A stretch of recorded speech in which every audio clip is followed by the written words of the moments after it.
Good evening, everybody. Welcome to Mentor Monday. I'm joined again with Reiner72 and White Shadow. You want me to even give out the numbers? You're just White Shadow, right? Just White Shadow. Just White It's Shadow. eventually going to So end up like that. Reiner and White Shadow are here again. We did this early last month, and we talked about stream tech on how a creative streamer, specifically, but more broad into any kind of streamer can get started with advanced, beginner, advanced, and kind of like that high level of technology, from microphones to green screens to webcams and everything.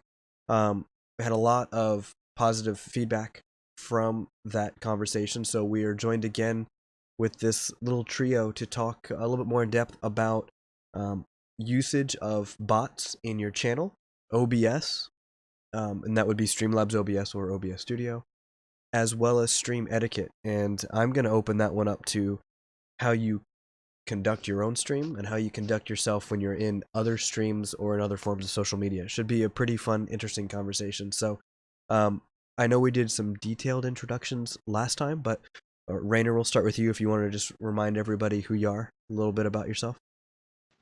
I'm Reiner72. I don't know. I paint on Twitch here. So that's basically what I do. I don't know how else to introduce myself. I always get weird about this. But yeah, I've been doing this for just under 2 years now. So I'm going to be coming up on 2 years this month. And I've been painting for, I think, almost 9 years now. Wow. So that's kind of my background. Not the most experience, but I've got a few years. And to add, he's a very modest streamer, and he is soon to join the dad community. This might be dad talk if we keep doing this eventually. Yes. Right? So, White Shadow, what about you? A lot of you guys know me as White Shadow or White Shadow _001. I am a fellow sponsored streamer to GamerDad and True Gaming LLC. Been sponsored by them for about, oh my gosh, we're going on 2.5 years now. Ex-MLG Pro. I mainly stream video games, and I do talk shows and podcasts and things of that sort. I am also the host of the YouTube channel for True Gaming, doing product reviews for technology that relate to streaming. So that's kind of why I'm here. I'm the tech geek of everyone. But yeah, that's about it for me. So we're going to be going through, we've got some notes off to the side here that White Shadow and Reiner are also looking through as we go. I'm referencing just some bullet points, and I'm also going to be taking some comments as they come up in chat. So I'm going to be looking all over the place at the screens to keep up with it. So White Shadow and Reiner and I are going to be reading chat, and then just kind of going through this guided agenda. I want to start with stream bots. Specifically the bots that you would connect into your channel to help you moderate, and then bots that you would add in to do things like custom commands. So if you have any questions while this is running live, feel free to ask in chat, and one of us will read it at the right time and kind of bring it into the conversation. If you're watching this on YouTube in kind of post production, just leave a comment, and as soon as I see it come up, I will try and respond to it in the comment section. So the general bots that come to mind, and I think White Shadow, you still use one of them, Nightbot, MooBot, Stream Elements Bot. Those three like online hosted kind of bots. I've seen people connect those. Those seem to be really good start. Like if you're just day one of a streamer, grabbing one of those, connecting it, and doing a little bit of tweaking just to get your life started, right? Yeah. Nightbot has generally been the easiest for most streamers to pick up, just because it is kind of universal. Like you just log in with your Twitch account and it literally walks you through on how to set everything up. I would say start there and then move to the rest. I don't know, GamerDad, what do you think? Or Reiner, which one do you guys recommend to start with? Or which one did you guys start with? Well, oh, go ahead, Gabe. Yeah, I started with Nightbot. You did? Okay. Yeah. Same. I still use Nightbot to this day. And Reiner, what did you start with, man? I very briefly tried Nightbot, but ended up using DeepBot for a while. That's another good one. Mm-hmm. Yeah, it was kind of easy, just kind of out of the box. Just connect in directly, and then very little configuration. So that one was pretty friendly. Yeah, somebody's bringing up formerly Onkbot, Onkbot. Streamlabs chatbot. That's what I'm using now. Yep. Yeah, which that one was fairly friendly to use when I first saw it as Onkbot. See, right now I actually use two. I use Nightbot to handle all the shouts because I already had everything linked in there. Right. And then I use Streamlabs bot for like the giveaways and the currency because it's a little bit more in depth, and I'm able to just edit all of that stuff right on the PC and not have to type in a web address.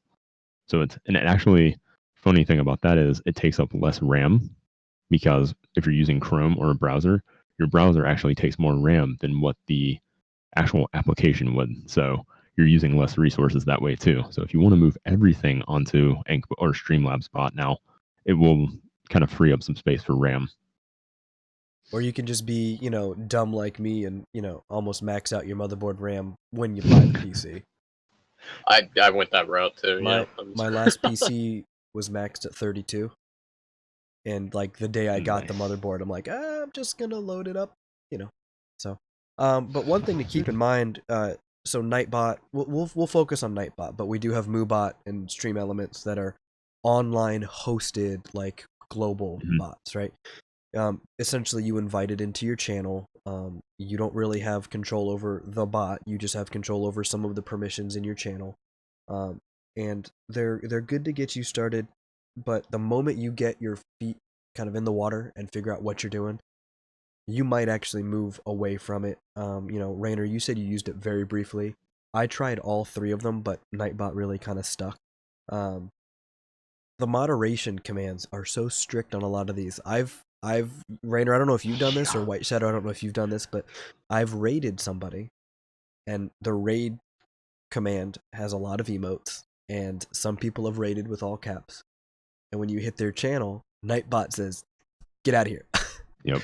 And I've seen half of the raid get timed out. Yeah. Getting global. Yeah. The defaults in Phantom Bot kind of bit me a couple of times when somebody raided in. I was like, oh crud! Like all of my people are getting timed out that just came in. Don't worry, you're fine. I didn't configure that correctly. Sorry, Do you guys remember the when Warframe did the drops the first time, and people were getting like, you didn't see that? Okay, so this funny thing happened at the first TwitchCon.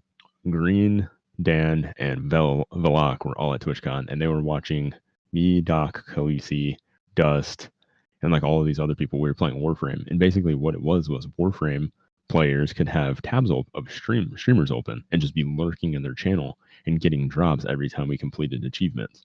So we were getting like 10,000, 11,000, 13,000 views at a time, and we would raid somebody.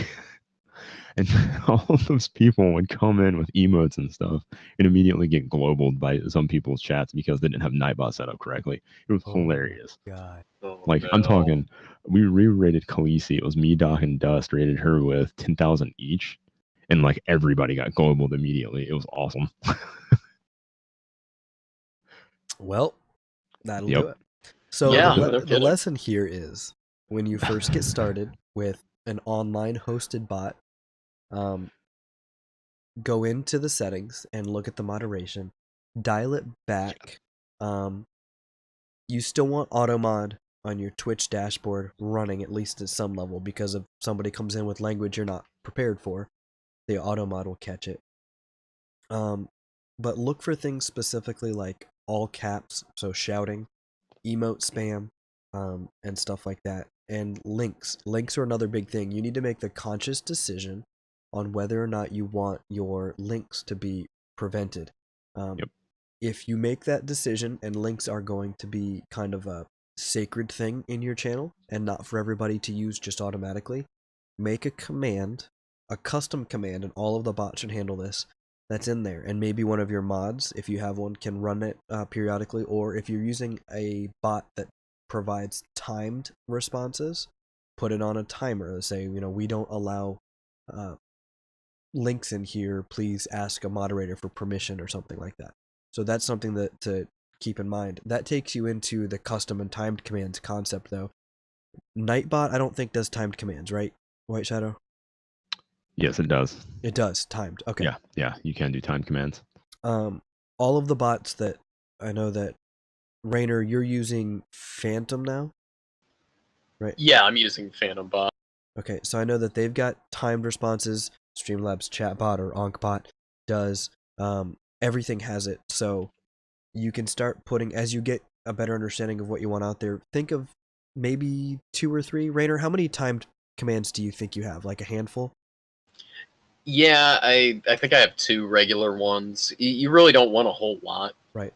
You don't want to spam your own channel, but having at least a couple for some really important links or information that's kind of about what's going on right now is pretty. So what kind of timed responses do you have? I think one's your social media. Yeah, one's my social, and usually the other one is if I have any promotional stuff going on, like if I have a giveaway coming up or an event like tonight. This would have been something that could have gone in there as well. Right. Just for an example, those are really the things to kind of get in front of people, or things that are going to be soon, or that are going on right. What about you, White Shadow? What kind of auto commands do you run? Auto commands, I run one for True Gaming, of course. If I have like a sponsor or something of that sort that requires me to run a ad or something like that, I do, of course, use #ad in that, but I'll run it however long they tell me to, and usually that's like every 30 days or like a certain time period. Then I have one that says like, hey, if you're new to the channel and you like the content, be sure to hit that follow button or something stupid like that. And I think that's all I have right now. I usually run anywhere 3 to 4. Because if you get over 5, you can run. I usually try to run less than 5, because if you get over 5, it gets a little spammy. Because then you start running into like the timed things, and it gets out of hand. Yeah, and that's another thing that you can set up, the interval and how long between, like how many minutes between the message firing. Streamlabs chatbot also provides the minimum number of chat lines expected before it'll refire. And if you've got like 20 lines of chat, that means if you don't have 20 messages pop up, the bot's just gonna stop and not gonna run the timer, which is great. If you have a very, very quiet chat, that can be to your benefit. So, and I think I'm running 4 right now or so. My social media saying, hey, check me out here. Another one that says is my click to tweet, and then like promotional stuff if it comes up. Yeah, I'm looking at mine right now. I've got 2. My click to tweet is another good thing to bring up, and that's something else that's good to get in front of people. Again, going back to sharing social media links and stuff like that, getting that in front of people while they're in. So as far as the online hosted bots, they're always useful, and I always find myself going back to Nightbot periodically. Like when I had some of my takeover streams and some other streamers came in and took over my channel while I was away on vacation, I set up Nightbot, and since it was always connected to the channel, whether I was running the chat bot or not, they had mod access to it. They could edit commands. And, I created some custom stuff for them. It was kind of a set it and forget it thing. Really minor, minimal stuff to make it really easy to run. And it seemed to work out pretty good. Let me add to that, since you said you had people streaming to your channel. Cool thing about Nightbot is you can actually set it up so you can actually have people manage Nightbot in case they need to get into it. Yep. Whereas some of these other bots, they run natively on your PC, and you're not able to do that on some. Right. I don't know if I'm looking at Phantom right now, and I'm actually impressed. I don't know if you can do that with Phantom or not. As far as I know, for Phantom Bot, really the kind of de facto way to go about doing that is having a remote server, and remote desktoping in. I don't know if there's anything native or if they have anything in the works, but obviously ways to work around, but it's not as nice as that since it's not. Yeah. And with Streamlabs chatbot, if you have the bot running, you do have an editor role that you can give to somebody, and that's different. If you make someone a moderator in your channel, they don't automatically get access to the chatbot commands. Yep. You have to make them an editor hmm in the bot, and then they can go in and use the command line stuff like what !command add, and then the name of the command and stuff. And there's syntax or the right kind of messages and commands you have to use to edit from the chat link. But you can do it. And yeah, so that's what I did with the people visiting my channel, the guest streamers. I made them managers of Nightbot, so they were able to log into the Nightbot web interface if they had to. Cool. So, which is a really good point to bring up. Yeah. Is going through and setting up all of your roles and whatnot, especially for moderators who might need more access to the bot than what would a normal viewer would have. Or just restricting certain commands to certain people or mods or something like that, because you don't necessarily want everybody having access to everything. So that's another thing that you really want to look at when you're setting up all of these. Oh yeah. And it's going to be different on every bot, from Nightbot to Stream Elements to Streamlabs Chatbot or Deepbot. Every single one of them has an online user guide. I'm going to try and find some of them after this is recorded. And hopefully I will remember to put these in the comment section or the description of the YouTube video so people can have those available. So the things that you want to look at immediately when you first get any bot is the moderation, right? You want to make sure that you read those settings and set them up the way you want, because that's your welcome mat. Think of it as the welcome mat and security of that door when people come into your stream. If that's not set up right, you might have too many people coming in doing too much that you don't want happening, or it might be too locked down. And both of those extremes are could be very bad.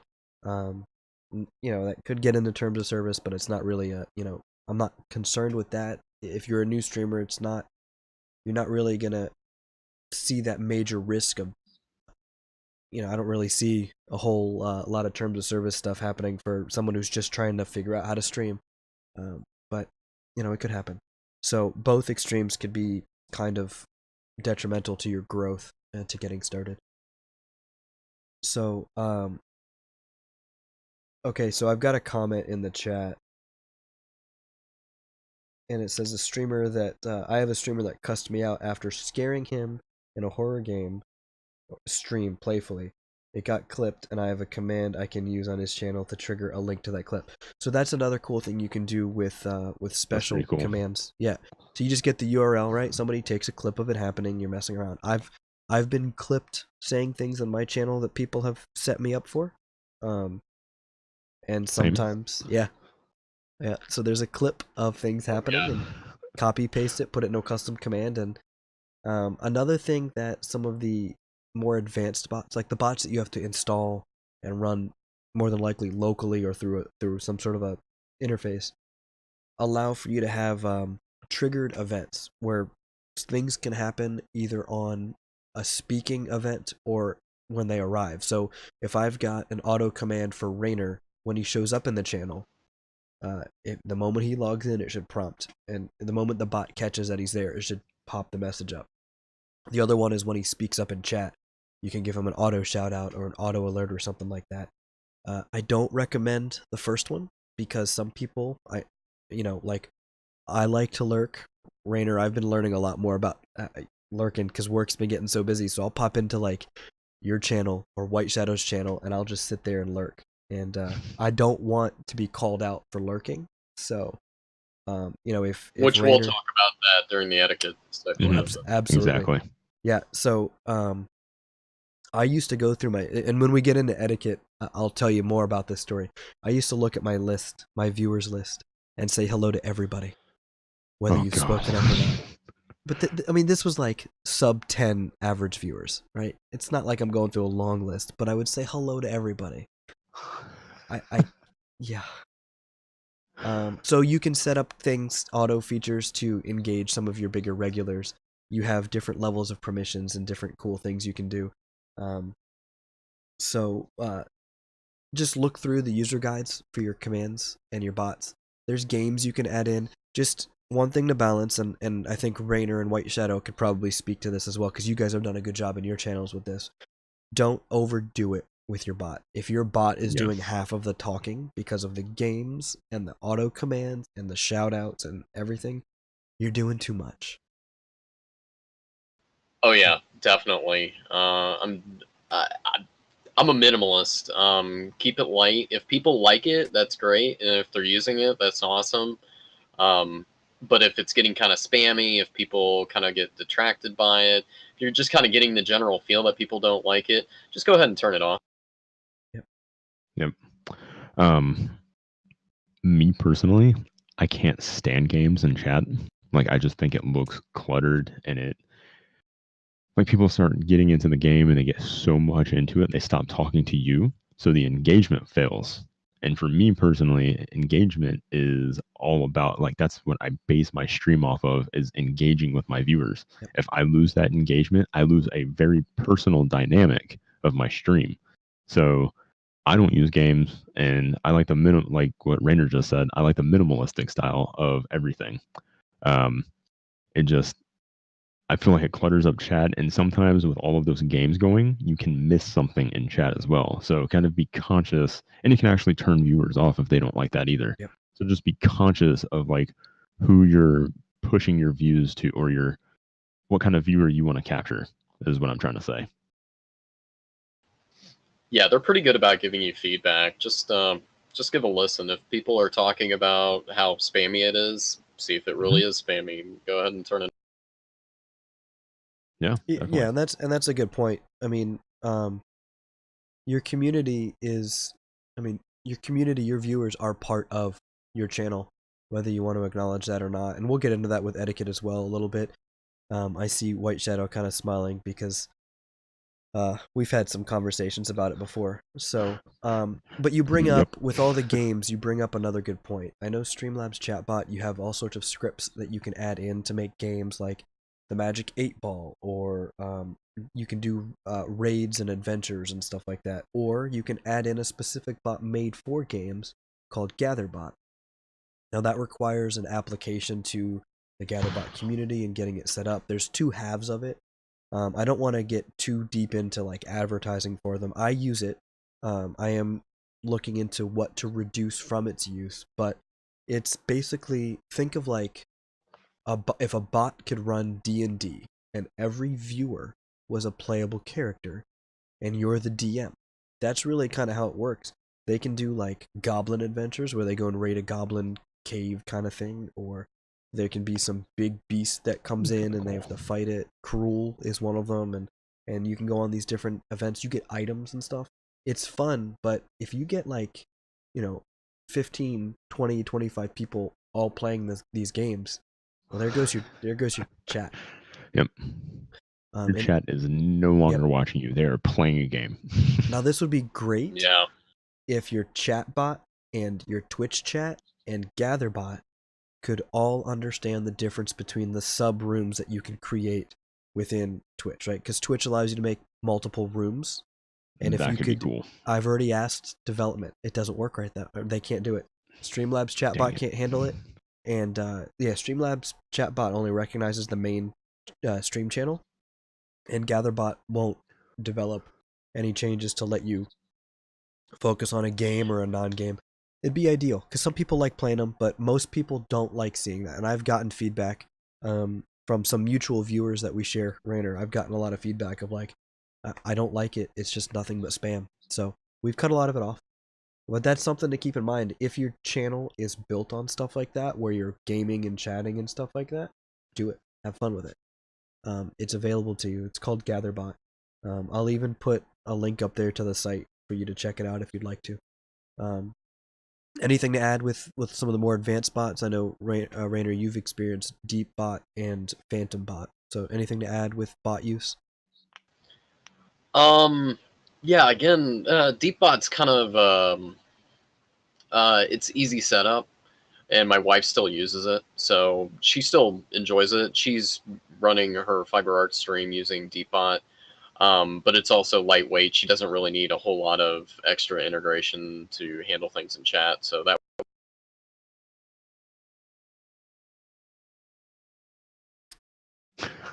Oh, here we go. Okay. Awesome. Discord. We're back live. Hey there. When you unmute your microphone and Discord decides to reboot, awesome. Yeah. Fantastic. I guess you guys will just have to hear me if I cough. Where was I? Your wife uses yeah, so she's still Deepbot, using it's lightweight. Deepbot. Yeah, it's just kind of a lightweight Windows application, so she still enjoys that. I moved on to using PhantomBot just because it does have a bit more flexibility in the advanced modules and stuff. A bit. So some of the other fun things you can start looking into are setting up audio alerts, things like that. So you can, it's a little bit advanced to talk about in detail on stream, I guess, but there are obviously guides out there. And that's something else that you can add to your stream that might be a little extra bonus. But again, minimalistic, don't get too carried away. You don't want your stream to be nothing but memes and sounds, although it is fun from time to time. Yeah, and just it kind of goes to the same way you would utilize your mods. Let them support you, but not really take over and run things for you. Although, and sometimes we do want our mods to kind of step in, but you know, and PhantomBot offers a lot of great mod support as well. Speaking to that point, so that was another reason that I like using PhantomBot is just the massive amount of mod support that I have. They can get in and do basically anything I can do as long as I set up their privileges. Yep. Okay, and so that's where the user guide comes in. PhantomBot has over 51 different features listed on their page. Yep. And they're adding more. Yep.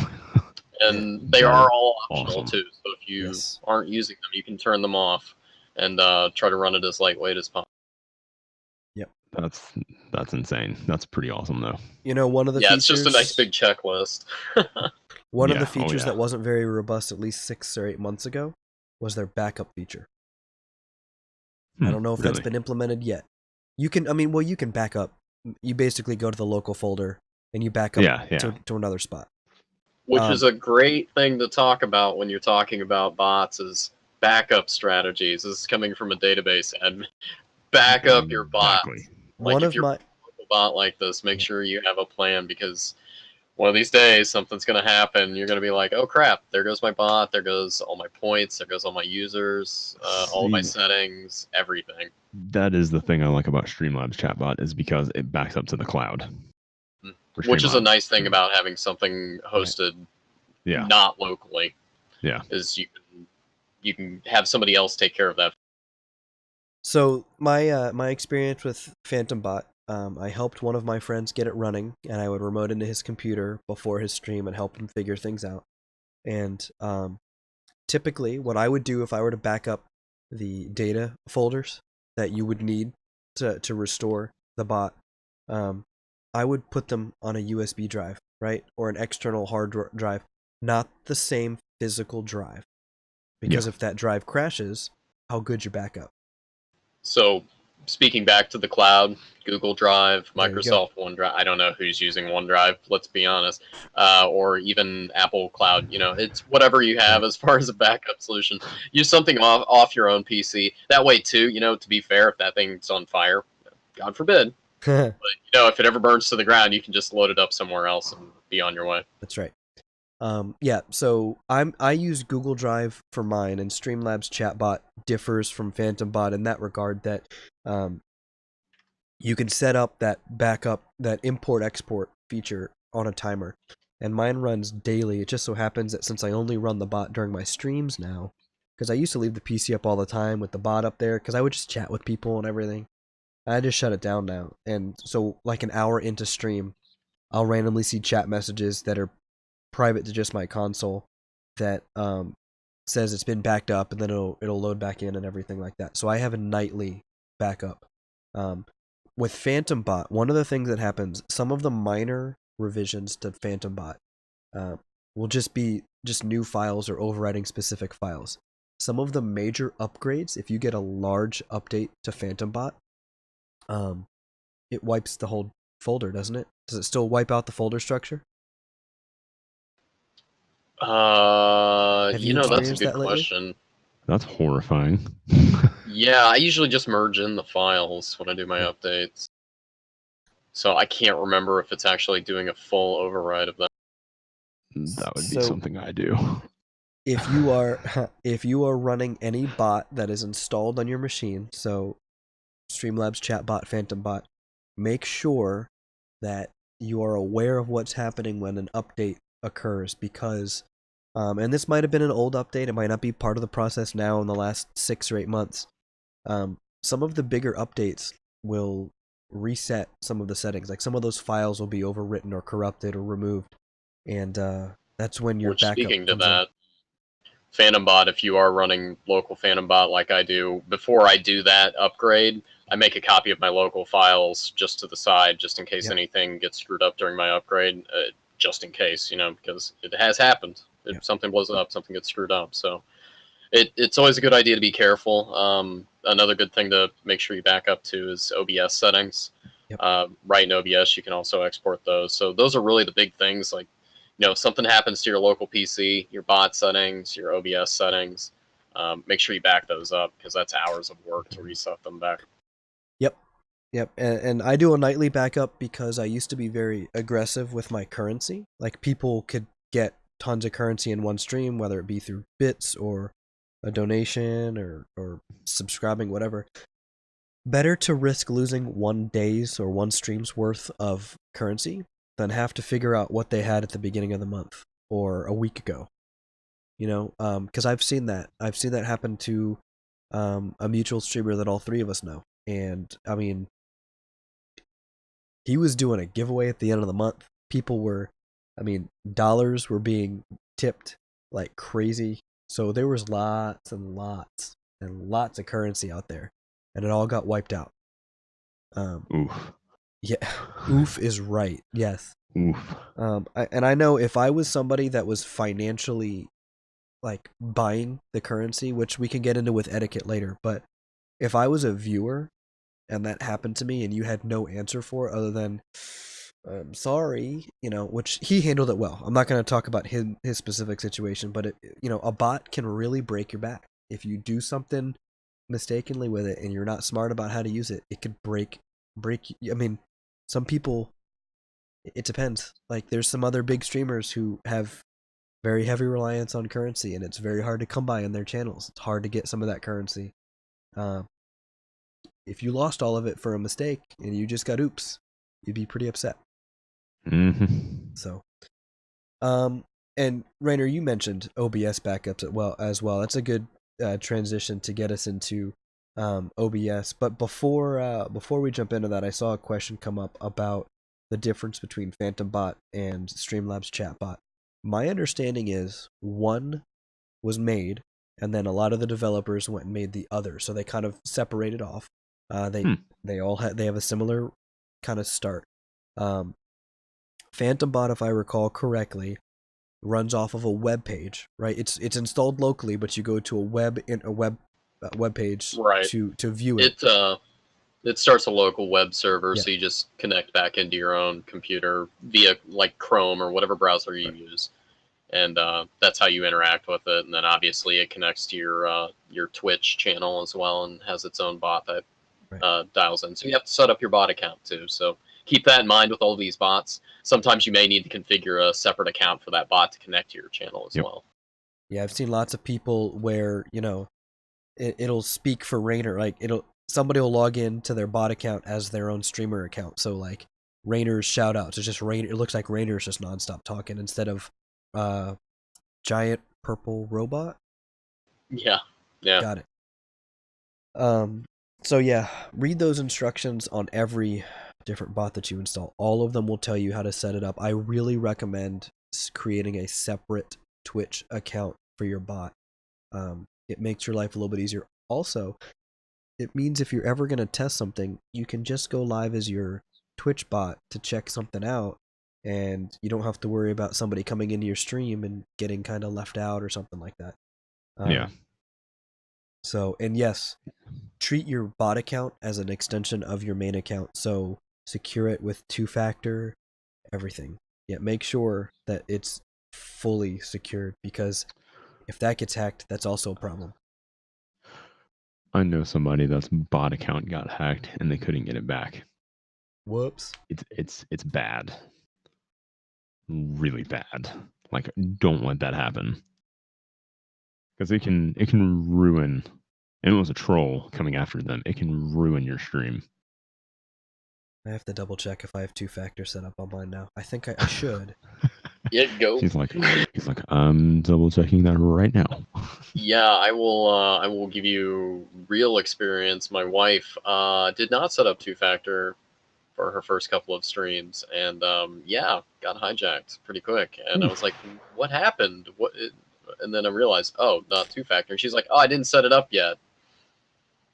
Oops. I'm so So glad we that learned our. I'm so glad the affiliate program mandates it. Like, you cannot get affiliate status without it. You Right. have to Yep. set it up.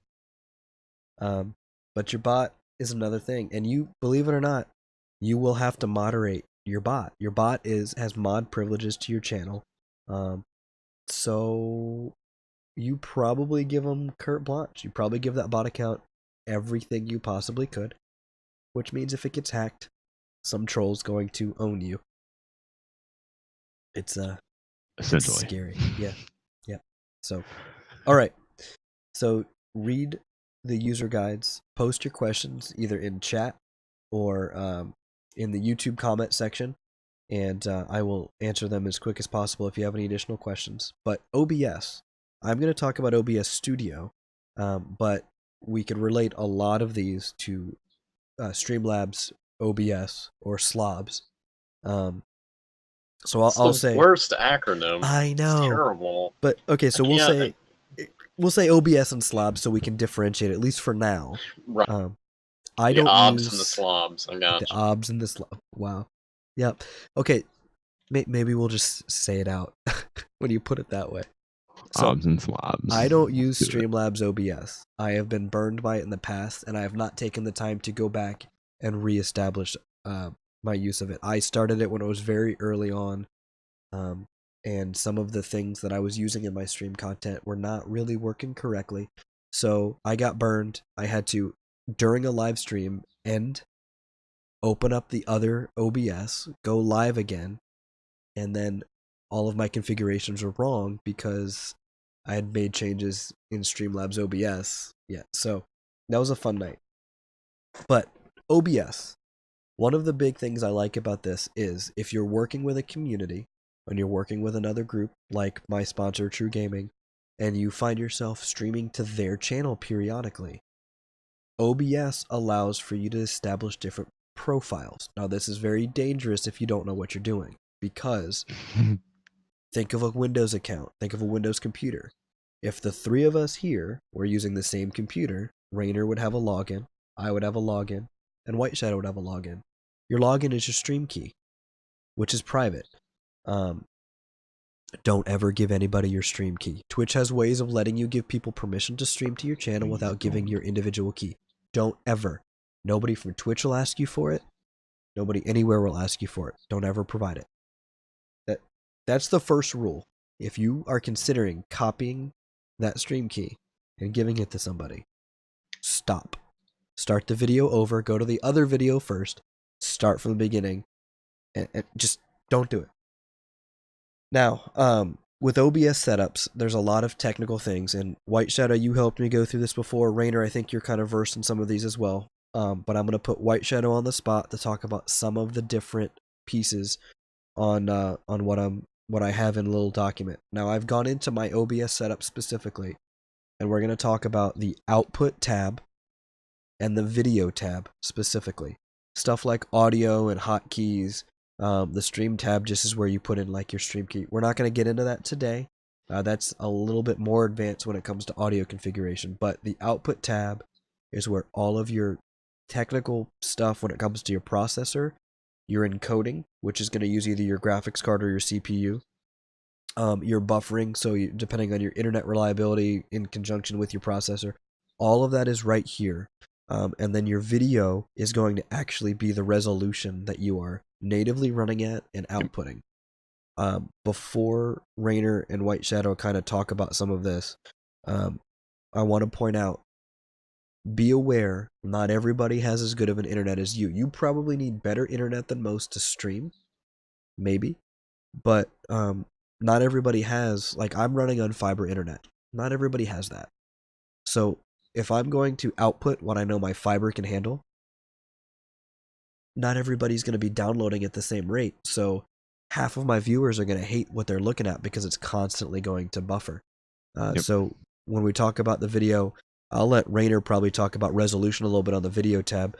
But White Shadow, if you can kind of take us through the output conversation, give us like a introduction to encoding and bitrate and all that. Okay, so encoding is very processor intensive, and it also depends on like what you are utilizing to encode the stream. My biggest recommendation is using the X264 encoder because it has been proven to be the smoothest and the best encoder. Twitch used to recommend NVIDIA NVENC or NVENC, and I don't recommend that because if you're using all of your GPU and you need it for rendering something, say you're doing like a design stream, or well, if Reiner and GamerDad were streaming, they're doing creative stuff, they can do that.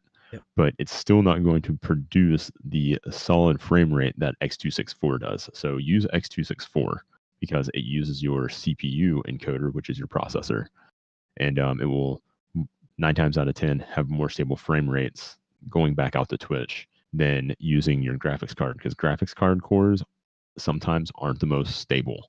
So until the newer graphics cards came out, but we're not getting into the technical details right now. So that's your encoder that you want to use.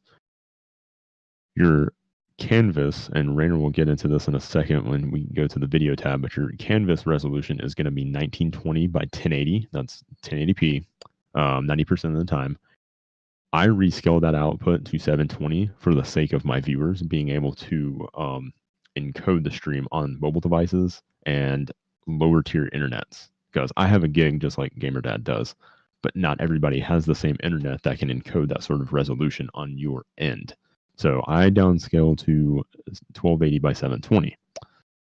And then next thing you're going to look at is your rate control, CBR. That's your bit rate. So bitrate is a really hard thing to kind of get right the first couple times, and I think we've all been through this at the beginning. We didn't really know like what bitrate to use. I stream 3500 for the sake of mobile users because not all mobile phones can really handle a higher bitrate. Some people stream at 6000 bitrate, some people stream at 5000. I don't know. What do you guys use currently right now? GamerDad and Reiner? 5,000. You're looking at a 5,000. live screenshot of what I took today. Okay, so that's my today. active settings. Yeah. What about you, Reiner? Same. Same. Okay, so 5000 is more than enough for a downscaled 720p signal. The sweet spot for 720p, you want to be at least 3500 or more. And Twitch will actually has this posted on their page to show you guys what you really need in terms of bitrate for what resolution you're wanting to stream at. If you go 1080p 60 frames per second, by the way, I don't recommend doing that unless you have the PC hardware to do so. If you do 1080p 60 frames per second, 6000, bar none. You can't do anything less than that. But try to keep it somewhere under 5000 bit rate, 5000 or under to 3500. So you enable those mobile streamers, or not mobile streamers, mobile viewers to be able to view your stream. Because mobile phones have been known on LTE signals or 3G signals, 5000 is the max that they can encode. GamerDad, did you want me to hit on anything else like buffer size or CPU usage preset or anything like that? Only just from a general level of what to look for. Okay. So I'll go ahead and go over keyframe interval for a second. That's a hard word to say sometimes. Keyframe interval is always going to be 2. That's what Twitch uses, and I'm not going to get into the nitty-gritty details of that. Just remember it's 2. Your CPU usage preset is pretty important because this translates to the encoder that you use, which is X264, and the lower the preset you go, the more CPU processing power it's going to use. So if you don't have a powerful processor like one of us do, so GamerDad uses a Ryzen 2700X, I use a Ryzen 1700. Those are 8-core, very beefy processors. If you don't have something like that, you're going to want to increase the speed of that preset. The faster it is, the less intensive it's going to be, but not so smooth going back out to Twitch. The lower it is, the higher quality it's going to be, but it's going to take more processing power. Just remember, lower equals more, less equals, of course, less. Profile, main, that's just what Twitch requires. And I never touch Tune or I never touch X264 options. I really have never had any reason to touch either of those. But that's about it for the output tab. And this can get very confusing for newbies. It took me, I literally, before I ever started streaming, sat down and researched every aspect of OBS that I possibly could and tried to understand these tabs and what everything means. And what I'll do is I'll actually, in post editing, while I'm saying this, you'll actually see it pop up. I'll take the screenshots and I will overlay them into the video. So for those of you watching in post production, what you see on the screen is a screenshot of my output settings directly off of my PC. It's using a Ryzen 2700X processor. I believe I'm running about 16 gigs of memory and a slightly above average graphics card, because I'm doing creative streaming through webcams and everything like that. You're going to want to do a little bit more research if you're going to do heavy CPU intensive gaming. So this is a creative setup here. And if you need help on OBS or building a PC, hit me up. Yeah. I got you. And there are links in the description in the YouTube to both White Shadow and Reiner's social media. You can reach out to them and myself on any of the medias I've got. I'll have the Twitch and Twitter links on there. I will put the YouTube links up as well if you guys provide them to me. So that'll be out there for you to reach out to any of the three of us from the video. So video setup, Reiner. I know you and I are probably going to be very similar in a lot of this because we are not partnered. Well, White Shadow is going to do the same thing. Transcoding, I think, is what it's called. Downscaling, stuff like that. So if you want to talk to us a little bit about the video tab. Sure. So there's not too many, and again, we're speaking from, or I'm speaking from OBS here. Yeah. There's not too many options that you need to look at here, but they are pretty important. The first one that you're going to look at is going to be your canvas resolution. White Shadow mentioned that he runs his at 1080. I do the same as well. This is basically what you see in OBS, where you set up your screen, kind of your overlay, your video input, and all of that. That's the resolution of that, and you kind of want to match that to either match that to the resolution that you want to stream at, or at an integer of it. So White Shadow mentioned that he downscales to 720. I actually keep it at native 1080. I'm not sure. GamerDad, do you know what you scaled to? I downscale to 720/60. And you're doing 720/60? Yeah. Okay, so again, 720 is a next logical step down, so that's perfect for that. So the next option down is that actual output scaled resolution. So downscaling to 720, that's where you would set that.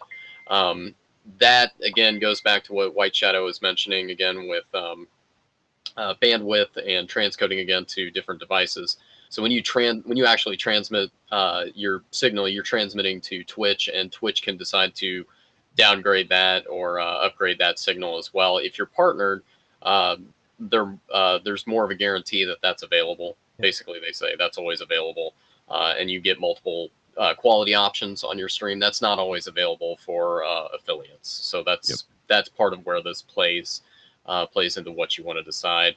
And basically, the better you can do, obviously, the better your stream's going to look. So if you do need to take some settings down a little bit, you can. But if you take your canvas size down to 720, obviously you can't scale any higher than 720 either. Right. So that's kind of basically where your cap is. That does affect how you set up your overlay when you get to that aspect of your stream as well. because you're going to want to match resolutions with images, overlay components, and things like that you put into your stream. Because obviously, the closer you match it without having to stretch or scale those images as well, the better it's going to look. Yeah. So that's another point to consider, as well as matching that resolution with the components on your overlay. One of And the your things, cameras. yeah, and your cameras, Yes, yes, very yes. much so. And So, don't quite ever make your something I ran into one time was I put my base canvas resolution at 720, and my Logitech camera actually made my entire PC blue screen because it was trying to output too much resolution onto the base canvas. Huh. And Yep. Yeah, It can that's one of happen. those fun little things you can run into. So that totally makes sense. So besides those options, the last one on here is going to be your FPS. I'm actually pushing 60, but of course, if you need to downgrade that or you want to downgrade that, here's the place to go. Really, bandwidth's the major concern. I'm like GamerDad. I'm lucky enough to be on a fiber connection. And somebody mentioned in chat, I can't remember who it was, that they were streaming from a 2 megabit connection. It doesn't take much, obviously, but if you're running on a shaky connection, you can always downgrade a bit here and try to get a little bit more stability. And to go with that, your connection speed. Another thing to keep in mind. You might not want someone else in the house to be playing online video games or streaming Netflix when you're on a 2 megabit connection. Turn off Steam. Yeah. 2 Now, megabits per second. That's a cable. yeah, that's like minimum Yes. cable. That's Yeah, cable is very different than fiber. sure. Very different. Very Because true. cable runs into bandwidth, whereas fiber, everybody has a separate bandwidth. Yep. You share that bandwidth with your neighbors as well. Yep. And with DSL, the distance from White Shadow just got off of DSL. The No, I was on distance. cable. Oh well. It was Maybe basically DSL. who was it? We knew somebody. But the farther away physical distance from the node, the source of the DSL, the worse your signal is. So if you're like me and I was lucky enough to be across the street from the node, you're getting great DSL coverage. I was using cable because it was also available in our area. But that's gonna matter. So if your entire neighborhood is on cable, you're not gonna have the greatest coverage. If you're the only one on cable, it's gonna be amazing. And if you're at the end of the street versus the start of the street, DSL will be different. So, kind of buyer beware. Look into this. Make sure you test things out before you go and get heavily invested with a Twitch stream, because a lot of things can impact it. Also, when we're talking about limitations, make sure you're aware of the physical limitations of your surroundings. I have a portable air unit off to the side. I have a beefy power supply running. I've got a second surge protector somewhere over here in the vicinity for my work setup. If all of that's running at one time and somebody runs a vacuum on the same circuit breaker, poof. I'm not even gonna call Reiner out because he's laughing because he knows where this is going. So be aware. When it comes to running through, when you go to these settings, be aware of what your internet's capable of. Be aware of what your viewers are capable of. Because if you're not partnered, you don't always get the ability for the stream to be downscaled and brought down to 480 or 720 or something like that. That's why I have to run at 720. Most of my people can't handle watching a 1080 stream. So, it's tough. Question. Yeah. Which downscale filter? This is for Reiner. Which downscale filter do you use? I'm using Bicubic right now. Bicubic. Okay. Something I want to note when you go to the video tab and you start seeing like downscale filters, use Bicubic because it actually. So the difference between the three, I think there's three, right? Something like that. Yeah, there are three. Let me double check which three there were. Lanczos, Bicubic, Lantris, or Lances. Lances, yeah. Don't use Lances like ever. I was using Lances on this processor, even my 8-core 16-threaded 1700, and it used like a 50% because Lances is actually designed. The downscale filter is actually designed to use as much headroom as your processor has. So if you are able to utilize that, then use it. But I wouldn't recommend it for most people. Just a little tidbit. No, that's really good information because I did not have the complete details on the filters themselves. So that's good. I found it out the hard way. Now I Always the started. fun way to find it out. Yeah. Yeah. Well, I found out about the 1080p 60 the hard way. I went, the moment I got this rig set up to run, and I was like, well, I could stream at 1080p now. I'm good to go. I've got the Yeah, internet. I've baby. got the processor. I'm good. And then everyone's like, what's he doing?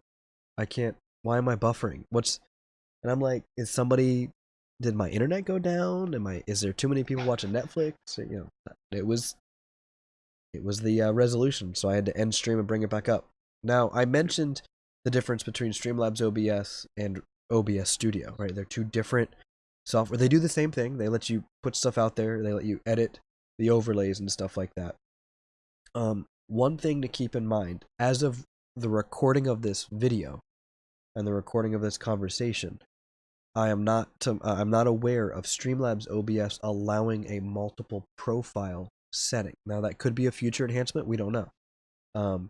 One of the things you can get out of regular OBS Studio, and maybe XSplit, I'm not entirely sure, is you can create additional profiles if you were to stream. Some people stream for charity groups under a different account. Some people, I know some people used to have a creative and a, there you go, right? Second streamer in the family, right? When I stream to True Gaming, I just click on a different profile. Now, when you copy the profile, not necessarily all of your settings will take. Consider it like a whole separate login. You got to go in and make sure your bitrate is right, your audio is right, your resolution is right, and your stream key for the correct account is in there. But OBS Studio makes it very easy once you've gone through and done the initial setups for both of them to just swap while you're offline. So I could stream in the morning to True Gaming, go offline, go back online on my account later just by going to the drop-down menu and changing the profile. With Streamlabs OBS, you have to copy and paste the stream key in there to override. As far as I'm aware currently. Is that what you've dealt with so far, White Shadow? I know you're using SLOBS. I'm checking right now. I think you may be right on that. I don't think they've added that into it yet. I know as of the last charity stream that True Gaming did, I helped one of the charity streamers set things up, and he could not. When I loaded, I've got them both installed, so when I pulled it up, I could not find a profile. So, but that could be by the time some people are watching this in the future, that could have been changed. But also keep in mind, Streamlabs OBS is still in beta technically. Yes. Yeah. Well, yeah. So they're still adding features as they can. That's right. Anything else to add about any of the general streaming software, OBS or Streamlabs OBS? Going back to backups and talking about profiles too. If you're using OBS, you have to back up your profiles and your scene collections. Yeah. Yes. So remember to get both of them. One of them's just the login, but the other one is obviously all of your overlay, your settings, etc., for your actual video and your stream. Please do that. Please learn from my mistake. This happened last summer when I was doing the stack up stream for True Gaming. This is when my processor went down. That's when True Gaming got me the new processor and the motherboard. The community did. Something happened where I was editing all my scenes, and then that's when the PC went down. It overvolted. I lost everything. Wow. All of my scene transitions, all of the True Gaming files, because when I was editing, I was actually loading up new files, and that's when something happened to where it corrupted the True Gaming file. Like, all of my stuff was gone. So backups are your best friend. One thing that Streamlabs OBS does is you can actually back up everything to the cloud. Yep. But just be sure to keep a local backup as well on like a USB flash drive, like they were talking about with the bots. And if you are using Streamlabs OBS and Streamlabs chatbot, they are very friendly together. I think they're integrated almost completely now. They're integrated now. Yeah. With the recent update to Streamlabs or SLOBS, it has an integrated chatbot. So But yeah, at the time of this recording, for those of you who are watching this later on YouTube, the major difference, one of the reasons why I don't myself use Streamlabs chatbot or Streamlabs OBS, I use the chatbot. It's a great tool. They're doing very well to advance it and bring it forward from its beta stages. It doesn't support multiple profiles, and given that I stream regularly to another account, it's not feasible for me to swap stream keys regularly. So the OBS Studio gives me the multiple profiles, but it removes my integration into the chat bot. So it's okay. I just run them like split screen on one monitor, and it's fine. So that's the big difference there. If anything changes with Streamlabs OBS, I will update the description of the YouTube video with that information as we get it. So the big topic, the topic that the three of us have kind of gone in and out of here and offline conversations. Let's talk about stream etiquette. Oh, Now, the fun one. Oh, the fun one. there are a million. Reiner. There's a million ways to be a streamer on Twitch, on any other system. You can be an asshole, you can be family friendly, you can be smug, you can be a raging gamer, whatever you want to be. But there's still some core fundamental values that you should probably utilize to allow your community to grow. Now, something I've said to White Shadow and Reiner separately, and I've said to anybody who will talk about it. A streamer, the channel is not just the streamers, it's part of the community. Your viewers are part of your channel just like you are. You are the face, you are the content creator. People are coming to watch you, but you are your community is both you and your viewers. So you find your viewers in different ways. They come to your channel, they drop in, they see you through different links, you get raids, they meet you through other channels while you're a viewer. Tons of different ways to do it. Yep. I will start off with my biggest pet peeve. I'll let you guys, I don't want to put you guys on the spot, so I'll let you, each of you, think of a pet peeve. I'm going to start with mine so you guys can think about it. When a streamer, whether I know you're a streamer or not, comes into my channel and says something along the lines of, I gotta get out of here, man. I'm going live in a minute. I don't react live to it, but in the back of my mind, I'm going, I know you're a streamer. I was gonna shout you out. What I like to do is, and some of the people that are watching this live, some of them have accidentally done this, but most of the time they're really good about this. Hey man, I gotta get out of here. Have a good one. I say it to Reiner all the time when I'm in his channel. There's nights where I'm not streaming when he's live. There's nights where I'm going live shortly after his stream. Depending on the day, it doesn't matter. I still say the same thing. I'm out of here. Have a good one. Because he's going to do what he's going to do. I have attracted this much attention to my leaving. Now, in the back of Rainer's mind, he might know, oh yeah, it's that time of night. He might be going live now. Or other nights, okay, he's a friend of mine who's now trying to be polite and say goodbye. That's really all there is to it for me. Like, that's a major difference. And some of my closest friends have done this to me. And it drives me nuts, because how do you don't want to go call them out,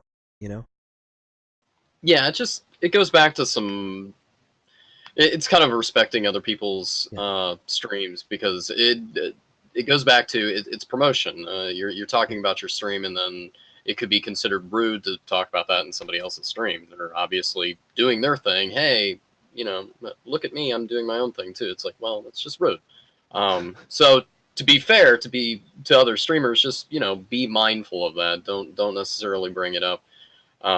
But if somebody does ask you about it, it is always polite to interact with another streamer who might ask you about streaming. So while GamerDad does say, hey, I've got to go, I'll see you later, I know too, hey, GamerDad's a streamer, let me make sure I give him a shout out so everybody else here knows it as well. Yep. So it's more polite to let the streamer themselves kind of run the direction on that, just because obviously you're both streamers. Mm-hmm. Right. Kind of commenting on that. I see streaming as like running a business. So you wouldn't walk in, like a FedEx store or a FedEx representative wouldn't walk into a UPS store and be like, hey, nice store you got here. All right, I gotta go back to my store and ship off some packages. You guys want to do that too? You never see that happening. Same concept. You don't walk into another stream and be like, all right, dude, I'm going over back to my store. I'm gonna go stream. See you later. Yeah. See, it's all about that etiquette. Especially if they're your friend. Something that like GamerDad does. Something I do is I'm like, hey, dude, I gotta go. I got some things going on, but I'll catch you later. Yep. Like, hey, I'm busy right now. I gotta go. Peace. Easy. Just cut the tie right there. Most of the time, like GamerDad said, they're gonna know you're a streamer. You might get a shout out. You might not. Oh well. You're just being polite about it. But it's like a business. Think of it like a business instead of thinking about it like a broadcast. Yep. You wouldn't see Jimmy Kimmel walk on to Jimmy Fallon's show floor and be like, "Hey, dude, how you doing? By the way, my show's going on right now. See you later." You wouldn't see that happen. Oh, I would love to see don't that. do it on. Oh my god, that'd actually be funny. Yeah, that does actually sound like a good way to just end the show right there and start the other show. Like, oh, why not? But kind of the whole thing is like you would never see, unless it was like a gag reel thing, you would never see them do that. But yeah. Right. Yeah, I do really like that scenario as an example. Yep. It would basically just be a business advertising within another business. So, Exactly. Just golden rule here, treat others like you would have them treat you as well. And just be respectful, because that's kind of, their corner of Twitch, just like your channel is your corner of Twitch as well. All right, so which is another great point too. Yeah. Going off of that, check the rules. Whenever you go into somebody's channel as a streamer, it's extra important to know that you respect other people's rules while you're in there. Mm-hmm. Because that reflects back on you as a It streamer does. and as a viewer both. Yep. Once Twitch knows you're a streamer, whether everybody, if Reiner comes into my chat and talks, yes, he's a viewer, but we all know him as a streamer, and what he does in my chat might reflect on his reputation in his own channel, and vice versa. Exactly. If I come in and start, hey, check out all the stuff I painted on my stream tonight, unprompted. If I just start like, look at all the stuff I've been painting, man, it's probably not smart. But in other cases, when Reiner says, hey man, what'd you work on tonight? Okay, then the door gets opened. So Reiner, what's one of your pet peeves? Oh, one of my pet peeves.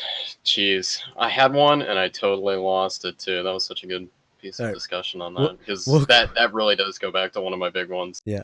We'll let White Shadow go, and then I'll let you try to remember yours. Oh, okay, actually, I can speak to one of mine. Sure, go for it. Okay, go ahead. I definitely. So as a streamer, I'm very mindful that when somebody gives you a raid or a host or something like that, engage the people that come in. Make sure you say hello, make sure you say hi, ask what was going on in their stream. Some sort of discussion. Try to discuss with them and engage with them. Because one of my pet peeves is seeing. I'll hop into somebody's stream. It may be somebody I know or don't know. It doesn't matter. And they'll receive a raid or a host or something like that. And, oh, hi, whatever. And then just back to that. Be engaging is kind of what I'm getting at, because it really stinks when you're not being engaging as a streamer. Yep. The viewers just don't really have anything to go off of if you're not really reacting to what they're doing. Just don't sit there with this look on your face. Hey guys. Yeah. What's up? Basically. Oh, check chat every 15 minutes. Yeah, okay. Don't do that. Yeah, definitely. Especially if you're heads down painting. I don't know who would do that either.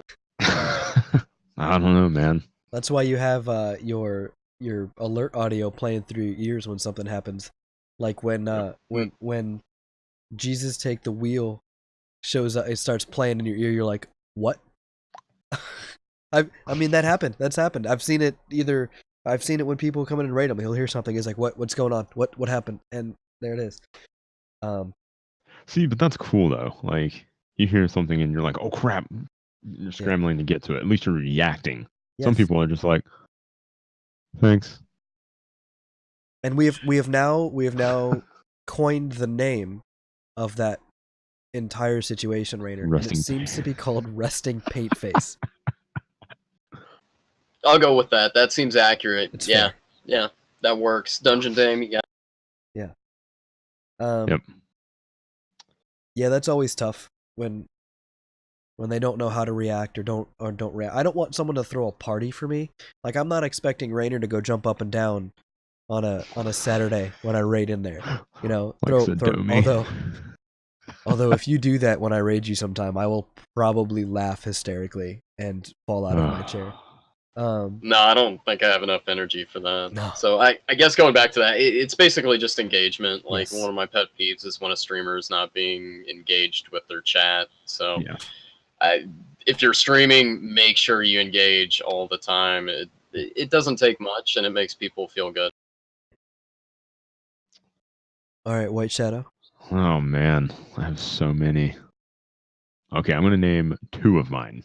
Okay. And these 2 have actually happened to me. Sure. On multiple occasions. So the first one is a link dropping and then leaving. So I was playing Fortnite one time, and this happened probably 4 times in chat during that night. People would come and be like, yo, guess what? I'm streaming Fortnite. Oh my God. And then they drop their link and gone. Nope. I'm like, okay, banned.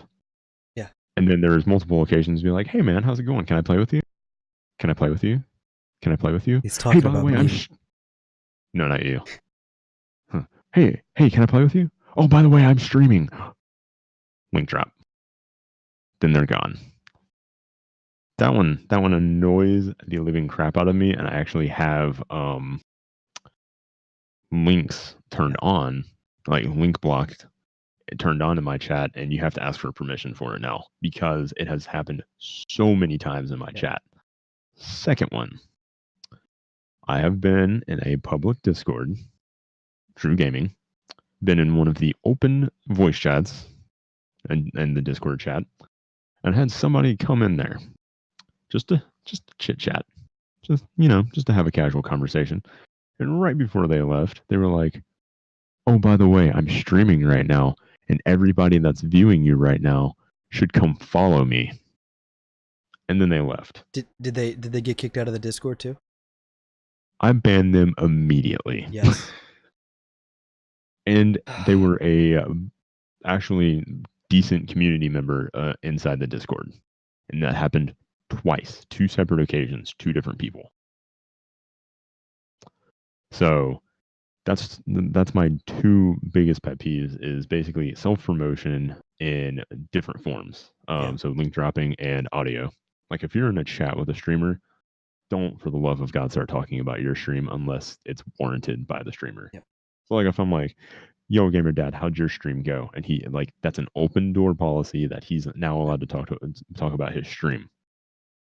And that gets me to another point that I've kind of got here on the list of things. There's only one spot in Twitch where I'm the center of attention, and that's on this channel. Yep. When I go into Rainer's channel as a viewer in chat, when I go over to White Shadow's channel during the day and jump into Discord voice, I am only trying to keep the conversation going in a way that supports them and doesn't attract to me. Now, like White Shadow just said, if he asks me about my stream, I'm going to open my mouth. If Reiner asks, at the end of a night, he knows that I've been streaming because some of our days overlap, and he asks what I've been working on, it's an open door for me to answer his question. Now, that doesn't mean that when he says that, I go rattling off all my events that are coming up in the next 6 months. Same time, what'd you work on tonight? Oh, I have an Instagram photo. Would you like me to share it? Those kind of things are appropriate. It's a level of appropriateness based on the conversation that the leader of the channel is providing. You always follow their lead because they are the center of attention. Now, I've caught myself doing that before. I've probably gone too far in conversation in Rainer's channel. I've probably talked about too many things in Discord with White Shadow. We're all human. We've all done it. We're not perfect, but it's the conscious effort to try and, as often as possible, keep it that way. To keep the focus on the streamer that is currently live, because engagement is everything, right? I try and make whoever raids me and whoever chats in that raid feel welcome. One of my engagement steps, which is not always possible, every time I see a new name pop up in active chat not in my chat list, but actually saying something in chat. I want to say hello to you. Mhm. I want you to feel welcome here. Because what was it I said earlier today to you, White Shadow? I said Oh, something. with our open discussion. Yeah. Yeah. Not everybody Oh is God. obligated to chat, but they need to feel welcome that they can do so at any single There you time. go. There you go.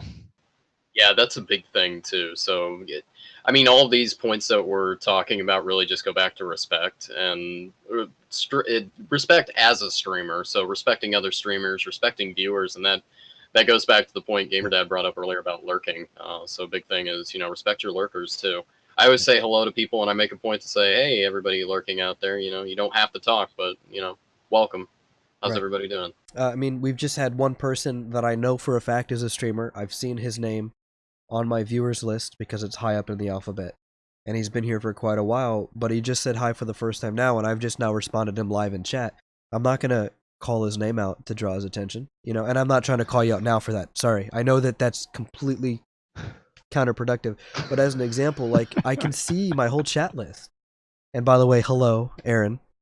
Um, but it's very difficult though, because when you run your chat bot or when you run your dashboard on Twitch, you see these names and they're there, and you want to say hello, but um, you gotta give them their space.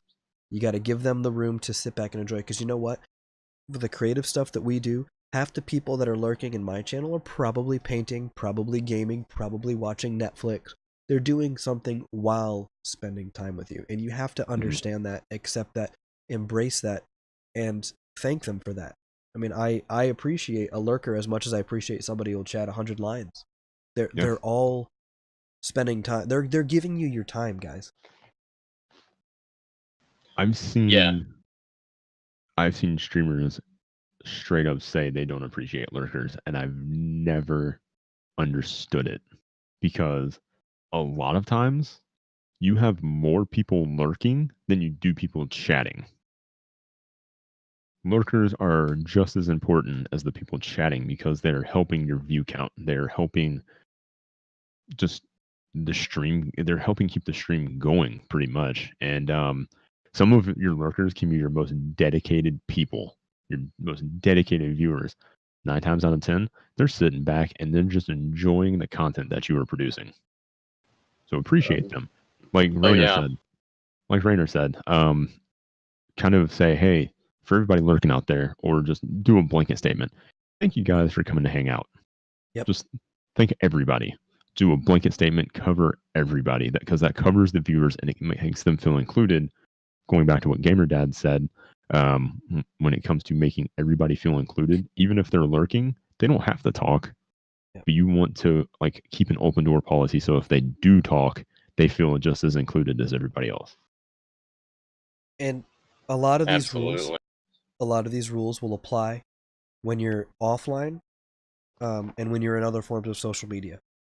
If I see Reiner make a post about an event that he's doing, and I see it on Twitter or Instagram or whatever, you like it, you retweet it, stuff like that. Don't ever make a comment about yourself. Like, you have a big celebration event coming up in the very near future, and I've seen you tweet about it.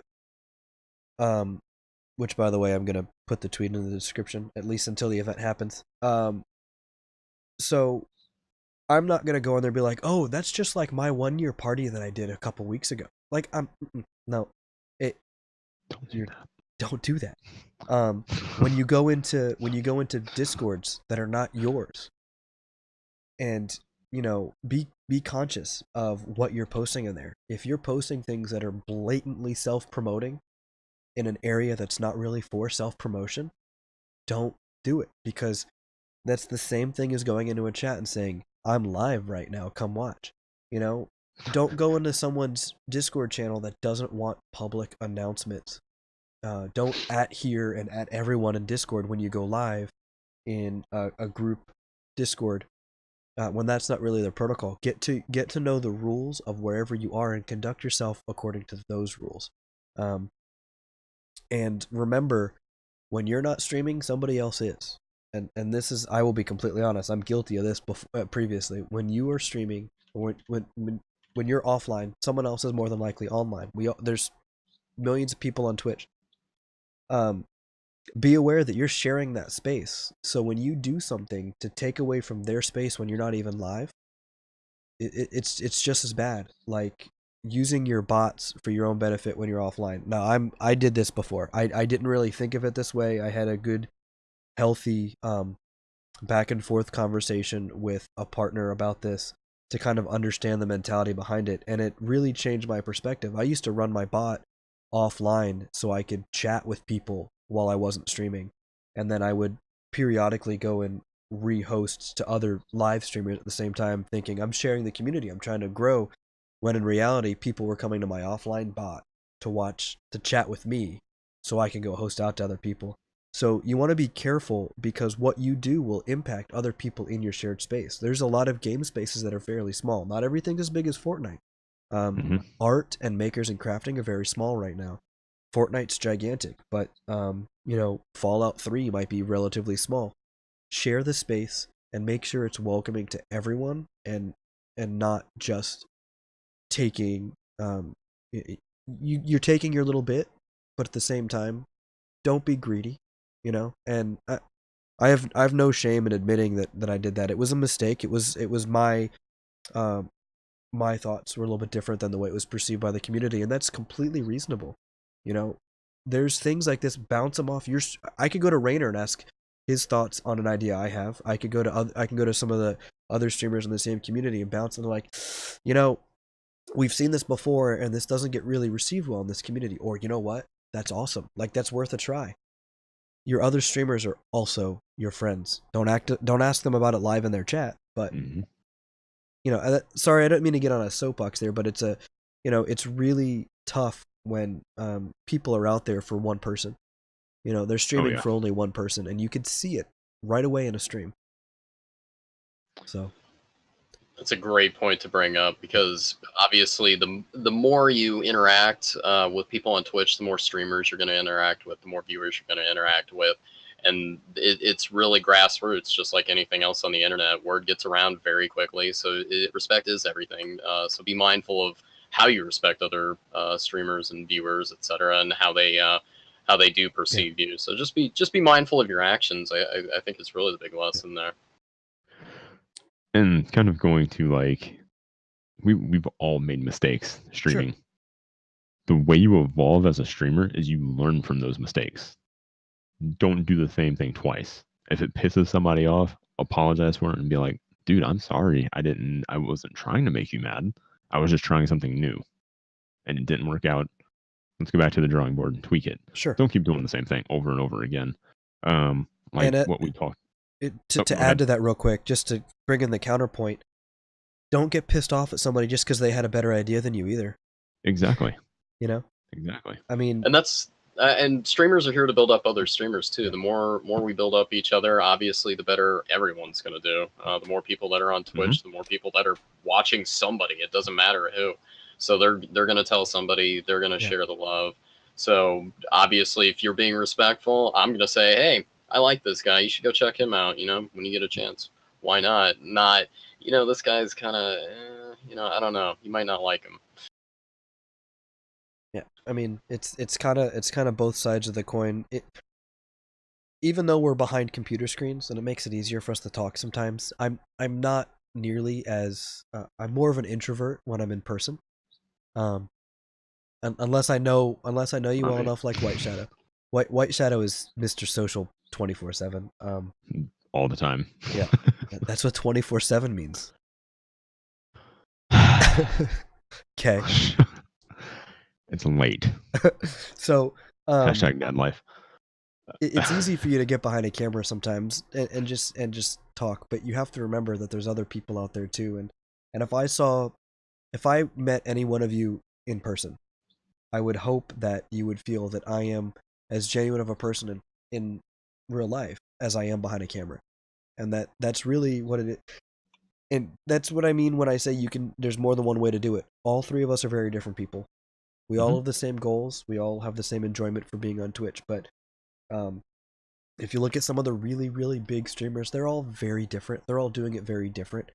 And you could tell some of the more genuine ones. See, some of them yell and scream at the monitor all stream while they're playing a game. Some of them talk a lot of trash, and some of them are very laid back, and that's okay. That's totally fine. It's just as long as you understand what your community is watching. Yep, nailed it. Yeah, it's interesting because I'm a huge comedy nerd. I love stand-up comedy, and one of the lessons that I've gotten from stand-up comedy is people detect honesty. If you're honest, they know. If you're not honest, they know something's up, Yep. and they really respond to honesty. So if you're really real with your audience and it's coming from the heart, they're going to respond back in kind, and it really does show. So whatever you are putting out there, if you are doing a character, I mean that's fine. Just be honest. Like, hey, this is a character. Let's have some fun with it. But yeah, again, it's all about engagement. So as long as you're engaged and you're being upfront and honest and having a good time, your audience will respond. Right. And here's the other thing about your Precisely. audience: when you look at a TV show or a movie or a comedy show, or you go watch a band, everybody else there in support of you will impact your performance. If you're a leading, if you're the mainline comedian and you've got 3 acts coming up ahead of you, if they bomb and they suck, no one's going to be ready for you. No one's going to enjoy you. That's kind of how your moderators are, and your stream etiquette applies to your moderators. If I didn't have a similar mentality to Reiner or to White Shadow, I wouldn't be doing this cast with the two of them together, because you would just see conflicting personalities. You would just see people just who don't get along, but we genuinely have similar principles. We may have different ways of showing them or different ways of doing them, but we have generally the same kind of concept about Twitch.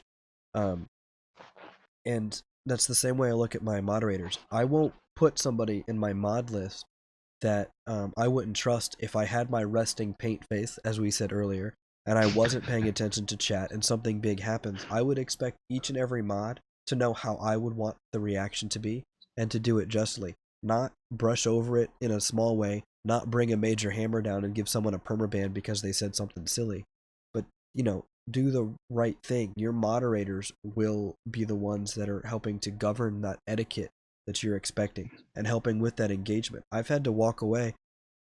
White Shadows had the same problem. Reiner, you'll get to know it too when a little one wakes up and you have to walk away. You have to run real quick because your wife's screaming because the kid puked all over you or all over her. Your moderators are going to run that channel. Yeah. You run out of the room because she's screaming that the kid puked all over her. Your mods have to step in, and they'll be like, Reiner will be right back. I mean, I've gone downstairs for a drink or take a break. When you get up to stretch your legs or get a refill of coffee or something like that, your mods are running the kingdom while you're gone. I've had some mods, Dust. I've had some mods jump into a voice chat, my voice chat, and chat with the chat while I was away and keep things going while I was away for a couple minutes, using the restroom, grabbing a drink, making food, stuff like that. Your mods, and granted, I do want to disclose something here. You will have to train your mods. They're not gonna get it like right away. I prefer clicker training, just so you know. Yes, and treats. You got to have the treats. Pepperoni. But your mods think of your moderators as an extension of you and your core values as a streamer. Right. And some of the things I'm talking about when these events come up, because I see some questions coming up in chat. Not all of my mods are streamers. Some of them are, and they would know how they would want it handled. And in some of these cases, like when Reiner puts up a be right back screen and walks away, or when White Shadow uses the intermission screen and it shows that we're in the tower in Destiny 2, whether or not your screen is up or your audio is muted, my mods, when they're around, will still chat with they'll be active in chat in case comments and questions come up. That's really the presence I'm talking about with my mods. They don't always have to be in Discord, because that's kind of an etiquette thing I want us to get into if we've still got time as well. But moderating is stressful. It's almost as stressful as being a streamer, because Not Yeah. only are you trying to watch, you're trying to enjoy the content that the streamer is providing because they're a viewer too, but at the same time, you're trying to make sure that you're doing right by that person. There's a little bit of pressure there for some of the mods. And they also do it for free. Yeah, Yep. absolutely, and that's the big thing too. So Unless you're like treat Ninja's your mods mods. well, and Yeah. jeez, yeah, no kidding. Um, and there's things you can do to help support what they're doing. Again, going through all of your bot commands, making sure everything's configured for them. There is a good thing. Setting up if you need to a mod chat room in your in your channel, or if you use Discord, having something there for your mods to use so that they can communicate with each other without that getting spammed out of whatever forum that they're in.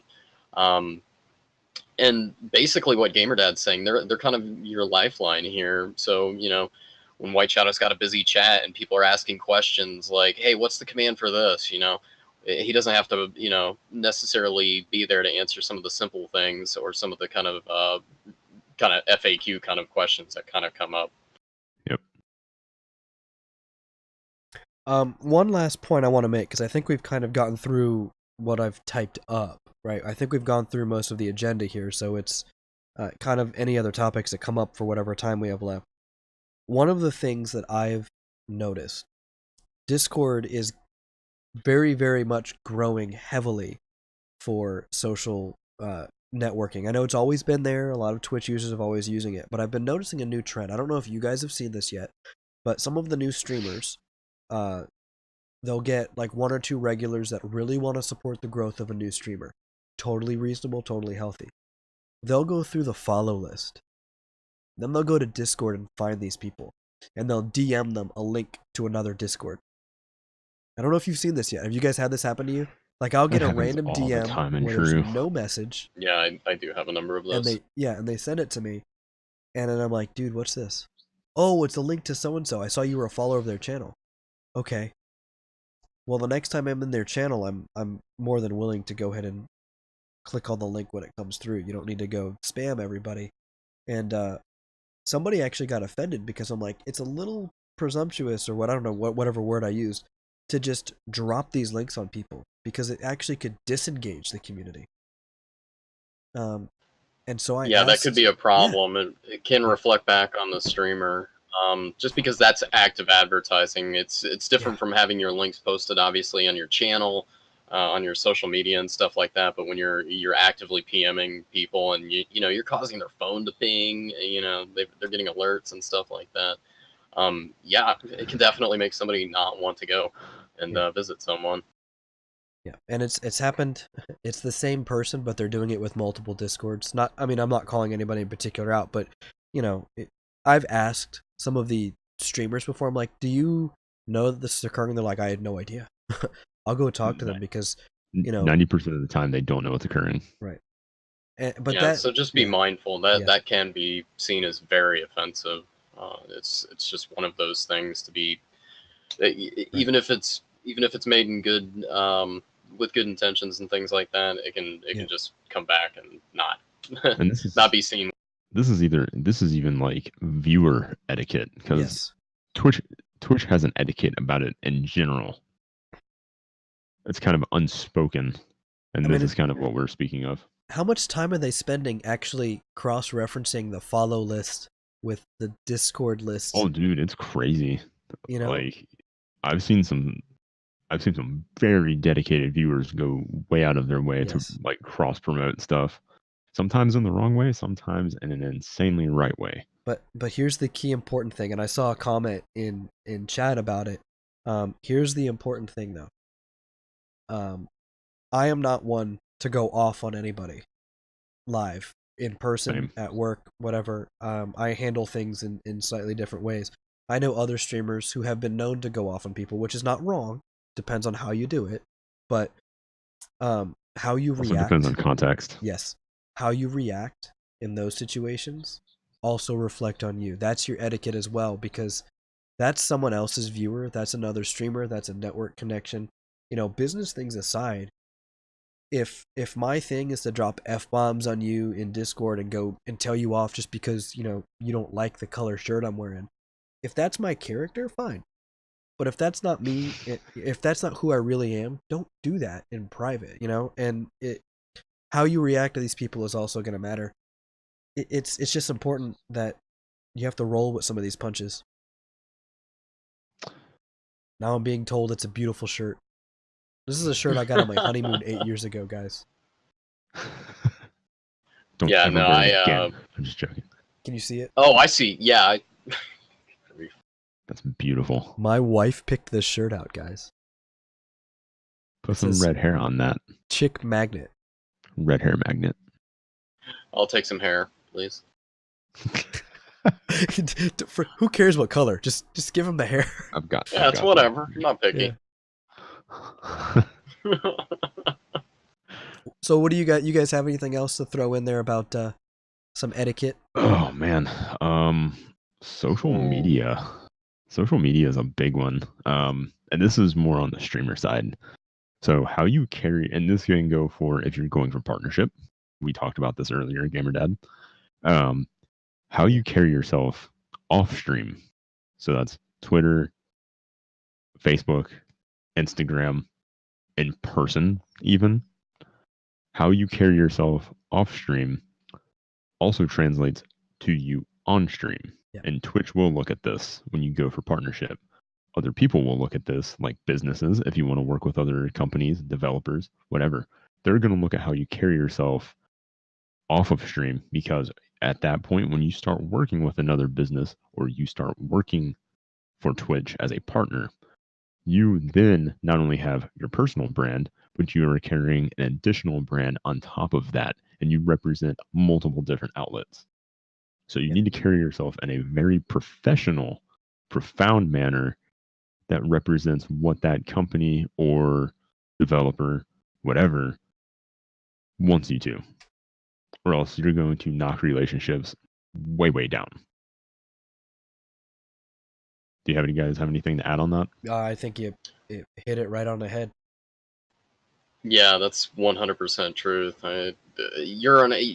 You have an online presence, whether you're a viewer or a streamer or just somebody kind of swinging by, and it doesn't go away. That's doubly true when obviously a lot of people are watching you. It's impossible to hide.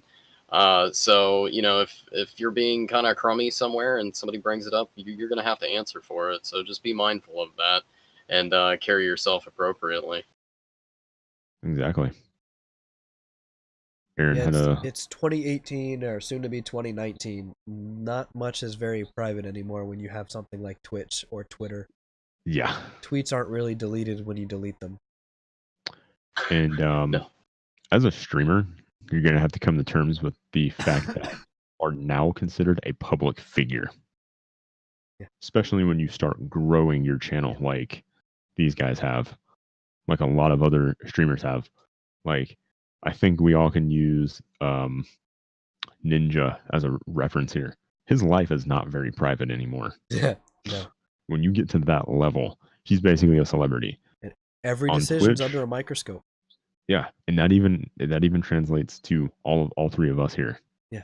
Everything we do is viewed on social media, Discord, our stream, in person. If local people start to pick up that, hey, this guy streams online, guess what? You do something, they can go to a newspaper, they can go to a media outlet, and boom, you represent Twitch all of a sudden. It can happen at the blink of an eye. So you got to carry yourself in a very professional manner. Yep. And I think that kind of means anything that you do on here, you have to be willing to answer for. Yeah, exactly. You have to be 100% honest. Yeah. But my boss knows I stream.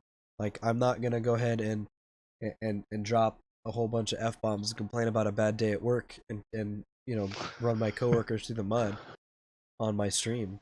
No, and that's really there's some great.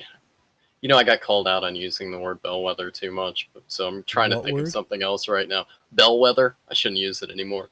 But that's really kind of a great measure. There's good ways of measuring things that you want to share. You don't want to share it in front of your mother. You don't want to share it in front of your employer. don't share it. Don't make sure you understand that that's going to be out there, and it's very visible. Yeah. Because, like, for example, kind of like what you're talking to with sponsors and stuff. I do have a local brick and mortar store who sponsors me now, and I do consider what I do reflects on them, because if I do something crummy and they don't like it, I would expect them to say, "Hey, we don't support that, so no more sponsorship." And that being a very local establishment can affect me very, very locally right here, Yeah. right now in my real life. It also means if you're ashamed to tell them about something you're planning on doing, don't do it. Like my a previous event, I was torn about certain ways to carry it out, and I'm like, I have to explain this to people I see in real life.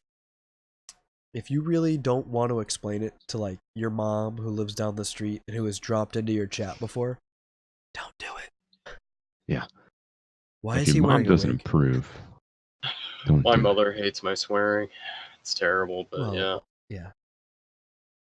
I think That's Aaron had a that's question different. in chat. Yeah. Yeah, I wanted to talk about that too. That was a really good question. He's asking, how do you guys balance chat to Discord? What strategies do you use to maintain the balance between dividing your attention? And I was actually going to ask for a little bit of clarification on that. Do you mean using Discord within the stream, Aaron, or just Discord and Twitch and? Like voice chat? Question mark. Yeah, exactly. That's another fad that's growing very quickly too. I've seen a lot more group Discord voice chats live in stream. I mean, we use it, kind of talking about the voice chat thing. Yeah, we do. We use it quite a bit, but mainly when we're doing like team-based games and stuff Right. like that. It's all used for comms. Yeah, I'm not So, going to drop into your voice chat and just shoot the shit with you while you're live and I'm just sitting at home working. Like, I'll leave if I have a lunch break, like today. Great example. You were live. I dropped in for a game and then I was done, so I completely deafened out, so I was no longer part of the conversation because I went back to work, you know? exactly. But I've seen the other trend, like just hanging out in just Oh a group god. hobby session. It's happening a little bit more with creative, and it's not necessarily a bad thing if you do it right. Uh, but I've seen a lot more often that there's just like 4 or 5 people that are just chilling in Discord, chit chatting together. Um, and sometimes it feels like I'm a spectator to a private conversation. I'm just Yeah. eavesdropping on a private conversation. Now, in other times, it's really cool because you've 3 or 4 people going, "Hey, GamerDad, what's up? Hey, Rainer's here. How's it going?" It could go both ways. But again, it's back Yeah, to the etiquette. It's back to definitely agree with Um the way all right, so kind of answering his question about the whole voice chat, the way I use it is I have a button to mute the rest of the chat so I can just talk to my chat if there's so not to take attention away from or the interaction away from my personal chat. No, if I am most of the people I play with when because I play a lot of video game streams.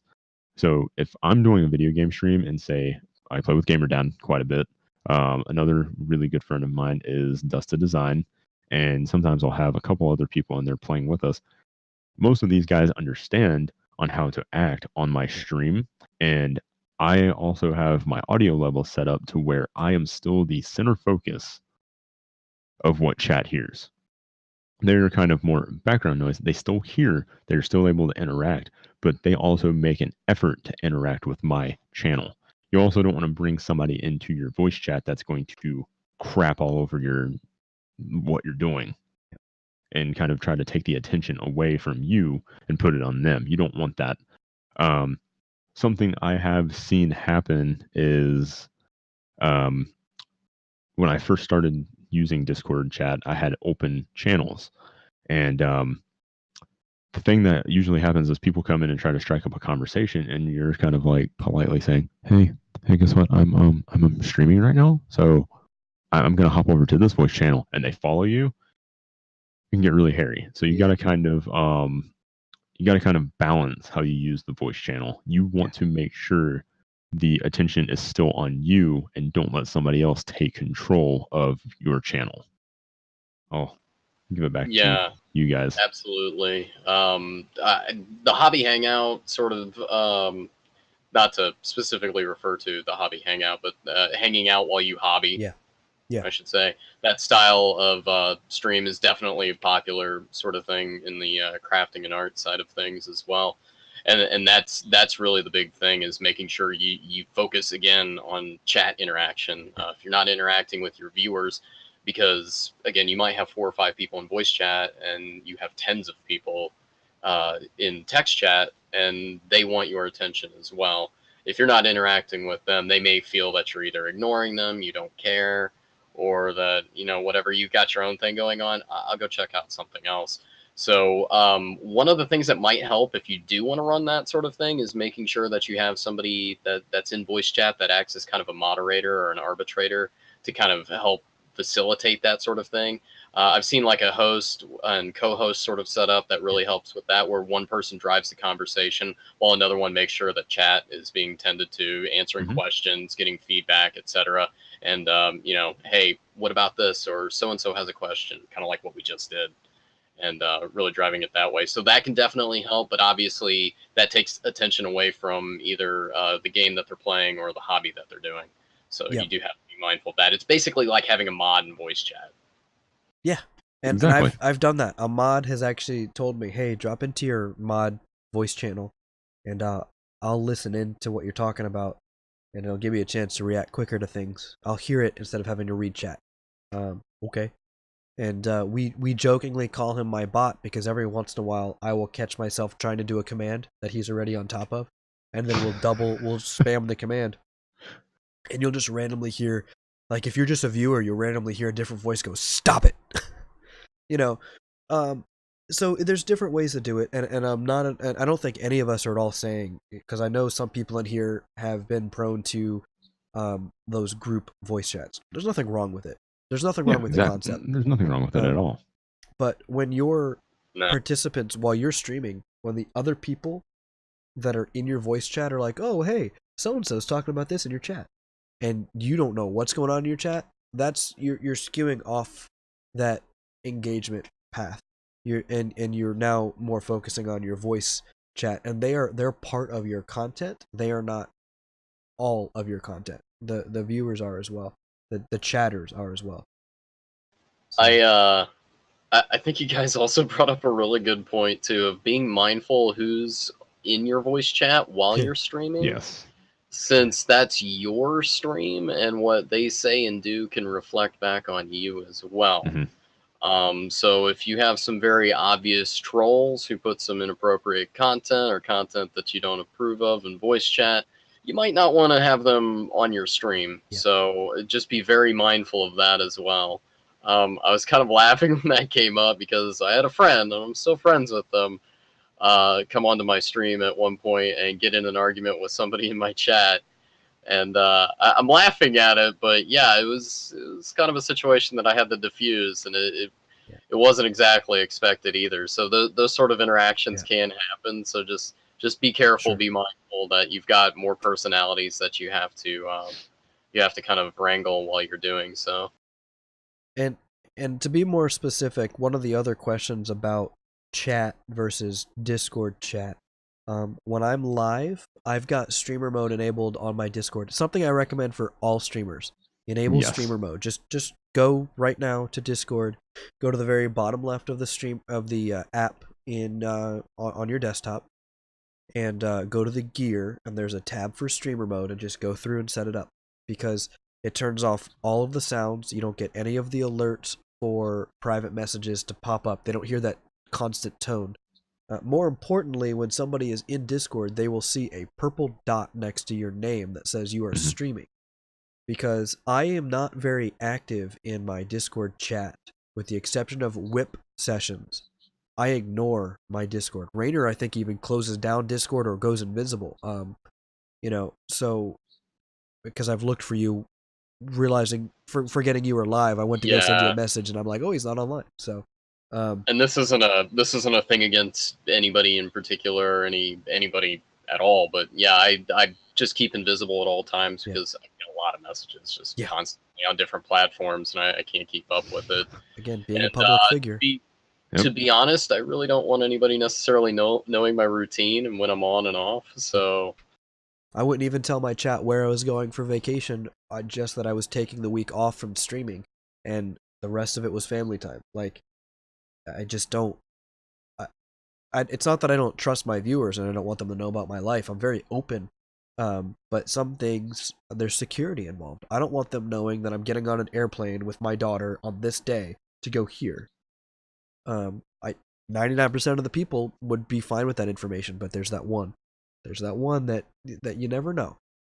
It's why I have a PO box. That's why we talked about that in the last time to get a PO box.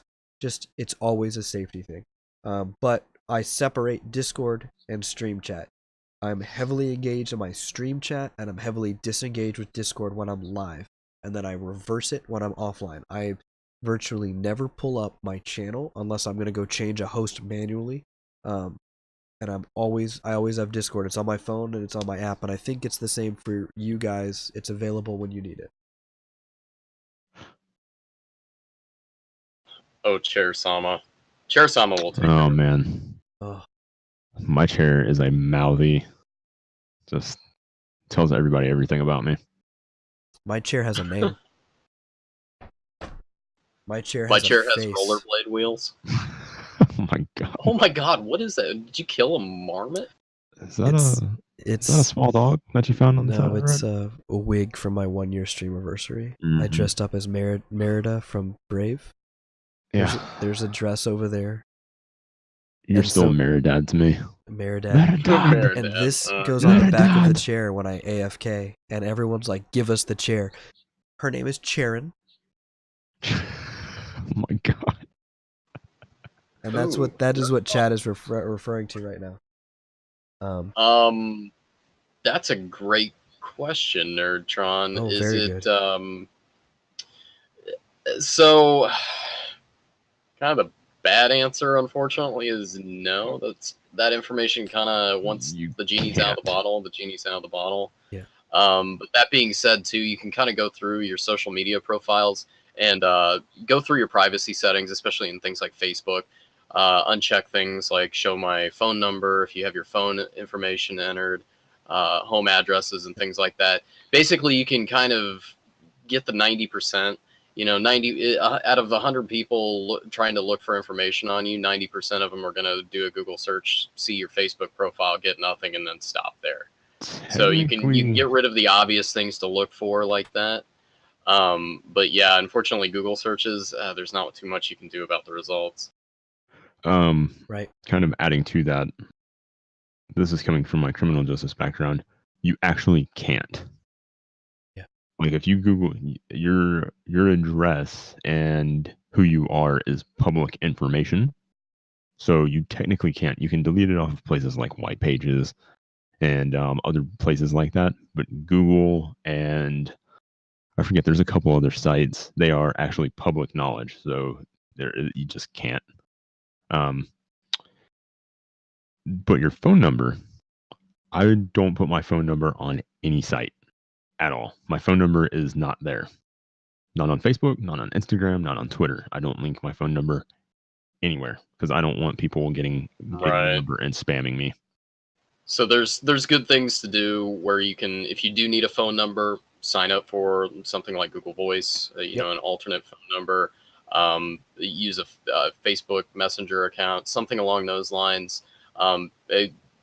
You guys had mentioned PO boxes before. I use a PO box as well, and that's great for multiple reasons. That helps with door thieves, to be honest. So some of these basic security and privacy concerns help out just in regular aspects of everyday life too. So Yep.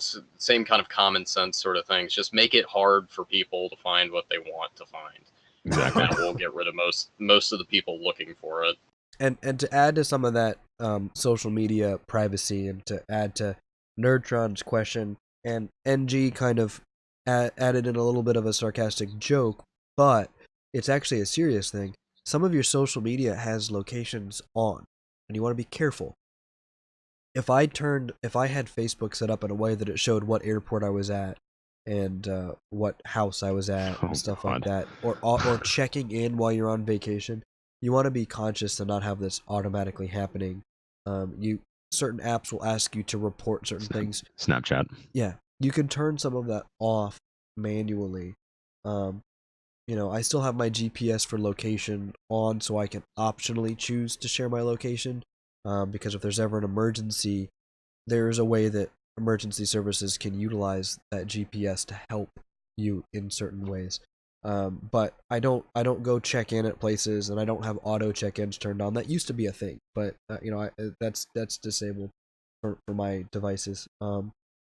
Also, another thing that might kind of get you into some hot water, another question from Aaron was, how do we feel about charging money for song requests? And does that infringe on IP licensing issues? First of all, I don't do song requests anymore at all. I've switched over to Pretzel Rocks, the bot for music, because I know that I don't get my stream muted. There's two reasons for that. One, I don't get my stream muted. I'm not dealing with copyright issues. The second thing is long-term plans. I want to build my channel in a way that can eventually grow to partnership levels. Being now kind of set up now with my community, used to me using music apps that are approved for Twitch. I have my community already established in a way that if I were to go a year from now, get really close to partnership, and then just boom, make a big change and change all this stuff, it's not gonna sit well with the community that I'm all of a sudden a different person and just made a sudden change. There's been a smooth transition for several changes to kind of improve the overall flow of the environment. I've seen it with multiple streamers, partnership or not. It's more about doing things the right way for the company that you effectively are kind of in bed with. Amazon and Twitch, you're you're adhering to their terms of service. So, I don't jump into that at all for copyright music or anything. Um, this is from a personal experience.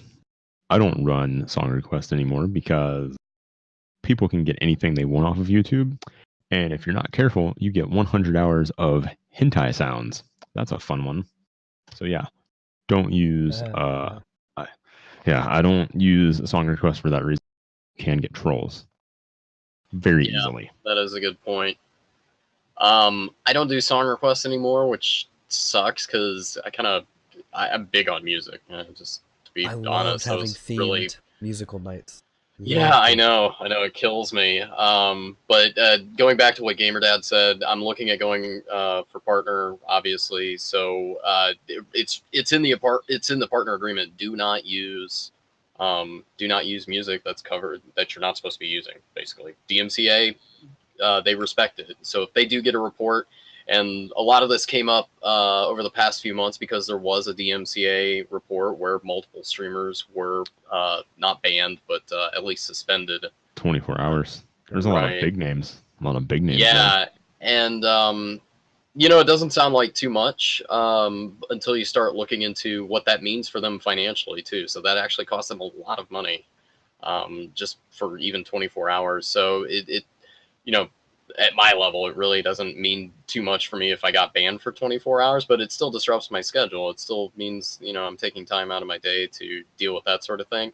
Now, that's a rare sort of thing, but I would also like to use my VODs potentially as material for video. So if they're muted, I can use them. That's why I don't have music playing during this podcast right now, because I plan on exporting it. Which, by the way, if you're a new streamer and you get affiliate status on Twitch, you cannot produce anything outside of Twitch from your Twitch content within the first 24 hours. You have to give Twitch exclusivity for 24 hours. So that means if it's almost midnight, so we're wrapping it up, guys. I promise. I'm not gonna post this to YouTube tonight. Even if I finish editing, I'm gonna schedule it for like Friday or Wednesday. Yeah. So. And the And that goes for restream. Yes. You cannot Yes. restream to Twitch and Mixer at the same time. Don't do it. Yeah, just be mindful of all of your agreements, because this is very much laid out in the affiliate and partner agreements that you have to sign for this. So it is a bunch of legalese, but it does have a very real impact on what you're doing on stream. Did you guys No, know don't that? be sorry for questions at Oh no all. no. Aaron was apologizing. No, that's what we want. Did you guys also know? I don't know if like you guys know this or not, but what GamerDad just said, if you post um, content to YouTube or other publications uh, inside of that 24 hours, that actually hurts your chances of getting partnered. Twitch looks at that. They Wow. see it as a very big offense, and if you do it multiple times, you can get banned, and they will officially just wipe you from ever getting partnership. Yep. Until you prove to them at some point. And that's why I've started making the changes when I've started to learn more about some of the, I want to say minor infractions, but infractions nonetheless. I've started to try and make sure that myself and my mods and my Discord and everything are conducted in a way that could ultimately long term be at a level where I want my channel to be. So, most people's goal is to eventually make partner. Some of us are closer than others. But I want to make sure that even though I'm not there yet and I'm not ready for it yet, I'm setting things up in a way that they can be at any point. That's really all there is to it. Conduct yourself that way. It's the same way with a job, right? If you want a promotion, you demonstrate your skills of that higher job level, even if you're not necessarily getting paid for it yet. You demonstrate those skills, and then somebody will eventually, hopefully, notice and give you the promotion you deserve. Right. And keep in mind too, even because I'm very well aware of this now, if you are looking at getting partnered on Twitch, even though there is the achievement system in place, it's still an application process. They go, Mhm. they look at your social media, they specifically ask for it, and you should also provide anything that you think that they should be looking at that may not be asked for as well. But there's a real person that sits down and looks at your statistics. They Google search you, they do all sorts of things, and they give you kind of a brief report when they respond to you on, hey, this is what we saw, and this is what we like or don't like, and this is why. So don't think that it's an automated sort of system that you can just kind of crunch through. You kind of have to dress to impress a little bit. Yeah. And it doesn't always take the same time each time you apply if you don't get it the first time. It's not an automatic approval like affiliate normally can be. Stuff like that. It's very... You are going to be the face of Twitch, essentially. You have the ability to very much be... You get front page access, something that affiliates hardly ever get. All sorts of stuff. It's a very big deal for Twitch to tap you on the shoulder to approve you for partner. It's also why it's very difficult to get. So. Foxy had a question that I saw.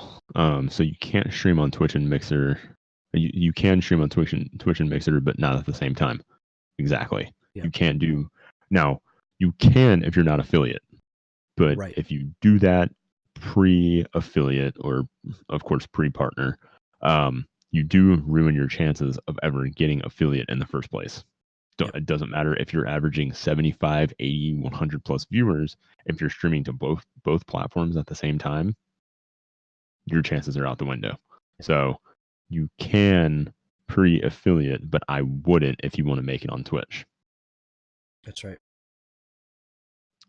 And don't ever take kind of the 24-hour rule. If you're streaming, if right now if I was on here, I'm not gonna go to Mixer and restream it through a video player, or I'm not gonna go dump it on YouTube 5 minutes later with the export feature. You've got to give it that exclusivity to Twitch, because this has the opportunity for being monetized, and you're taking away from Twitch's ability to monetize this by having exclusive rights to it up front. There's all sorts of stuff. But read your terms of service is really what it comes down to. I think Reiner said that earlier. Dude, I read that thing from top to bottom. Yep. Yeah, especially when you're sitting here filling out tax forms, you're like, what am I doing again? I just want to paint some minis or play some video games. That's something we might want to talk about next time. Figure out another date. Talk about kind of the administrative side of Twitch streaming.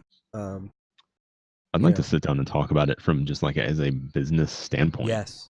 Yeah. Holy crap. What we've learned, because we're not experts, but what we've learned. And the time, because streaming is just streaming is like 30% of it.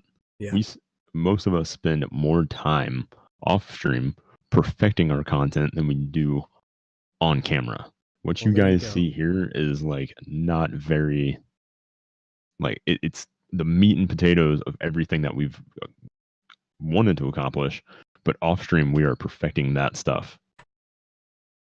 And real quick, just to close on one of these questions here, do you have to pay Twitch monthly to be an affiliate or partner? No, you do not. There's no cost to be on Twitch or to utilize their system. However, if you do make any revenue, Twitch gets a cut. That would be through bits. That's when the viewer buys the bits, and then you get 100% of what is provided to you after they purchase it.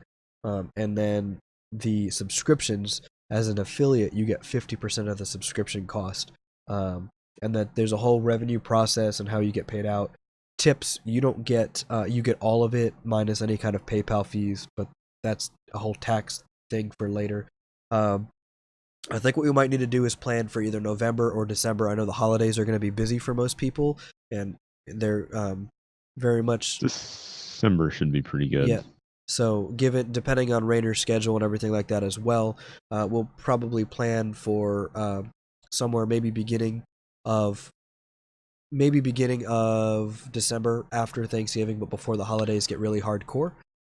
So that's probably at about 34 weeks for you, Reiner, 35 weeks. Just to give you an idea of time frame. I have something to add to the affiliate thing. Now, affiliates can lose affiliate status, whereas partner, it just stays with your channel. Right. Affiliate status, you do have to meet a certain it's not viewership, you have to have a certain amount of revenue go through your channel within 2 years. Huh. So they give you 2 years, you have to make at least $100 in a year. To keep affiliate, okay. To keep affiliate, That's or fair. you do lose it. But if you've made affiliate status and you do have some sort of, viewership and revenue stream coming through, you will, of course, maintain that. So then next time when we do plan a date, and we'll announce it as soon as we can figure it out, we'll talk about Twitch offline, right? So your administration, maybe some of our knowledge we've learned about taxes, not necessarily the rules to follow, because we're not going to tell you the legal rules. We'll tell you what we've learned, what we can do. We are not lawyers. No. So social media, networking, and just overall Twitch account administration, i.e. taxes, dashboard, stuff like that. It'll be a good conversation. Oh yeah, that'll be a really good one. We've all three looked at it from several different ways. So we'll do that. I think we're going to wrap it up here. It's almost midnight, and I've gotten you guys for a whole lot longer than I expected, so I really appreciate the time. Once again, for those tuning in, this has been... I'm getting over a cold, sorry. Not a problem. This has been Mentor Monday. And I do this on my own stream every Monday night, but roughly about once a month, I get these two gentlemen to come join me, and we talk about specific topics in more of a podcast format. So this was Reiner72 and White Shadow. Their links are all going to be, hopefully my mods are shouting them out in live chat now, and I will have all of their links in the YouTube description when this goes live. But we've gone through just several conversations the second time we've done it, and I've had a blast with you guys. Thank you so much. Thanks for having me, man. Yeah. Anytime. So, Absolutely, this is a blast. We're gonna wrap it up here. Please send me your comments on Discord or in the YouTube comment section below, and we'll talk to you guys again soon. If I don't choke to death. Wow. Don't die, GamerDad. We need you. Yeah. Thanks a lot, guys. I really appreciate it. Thank you, dude. Appreciate you.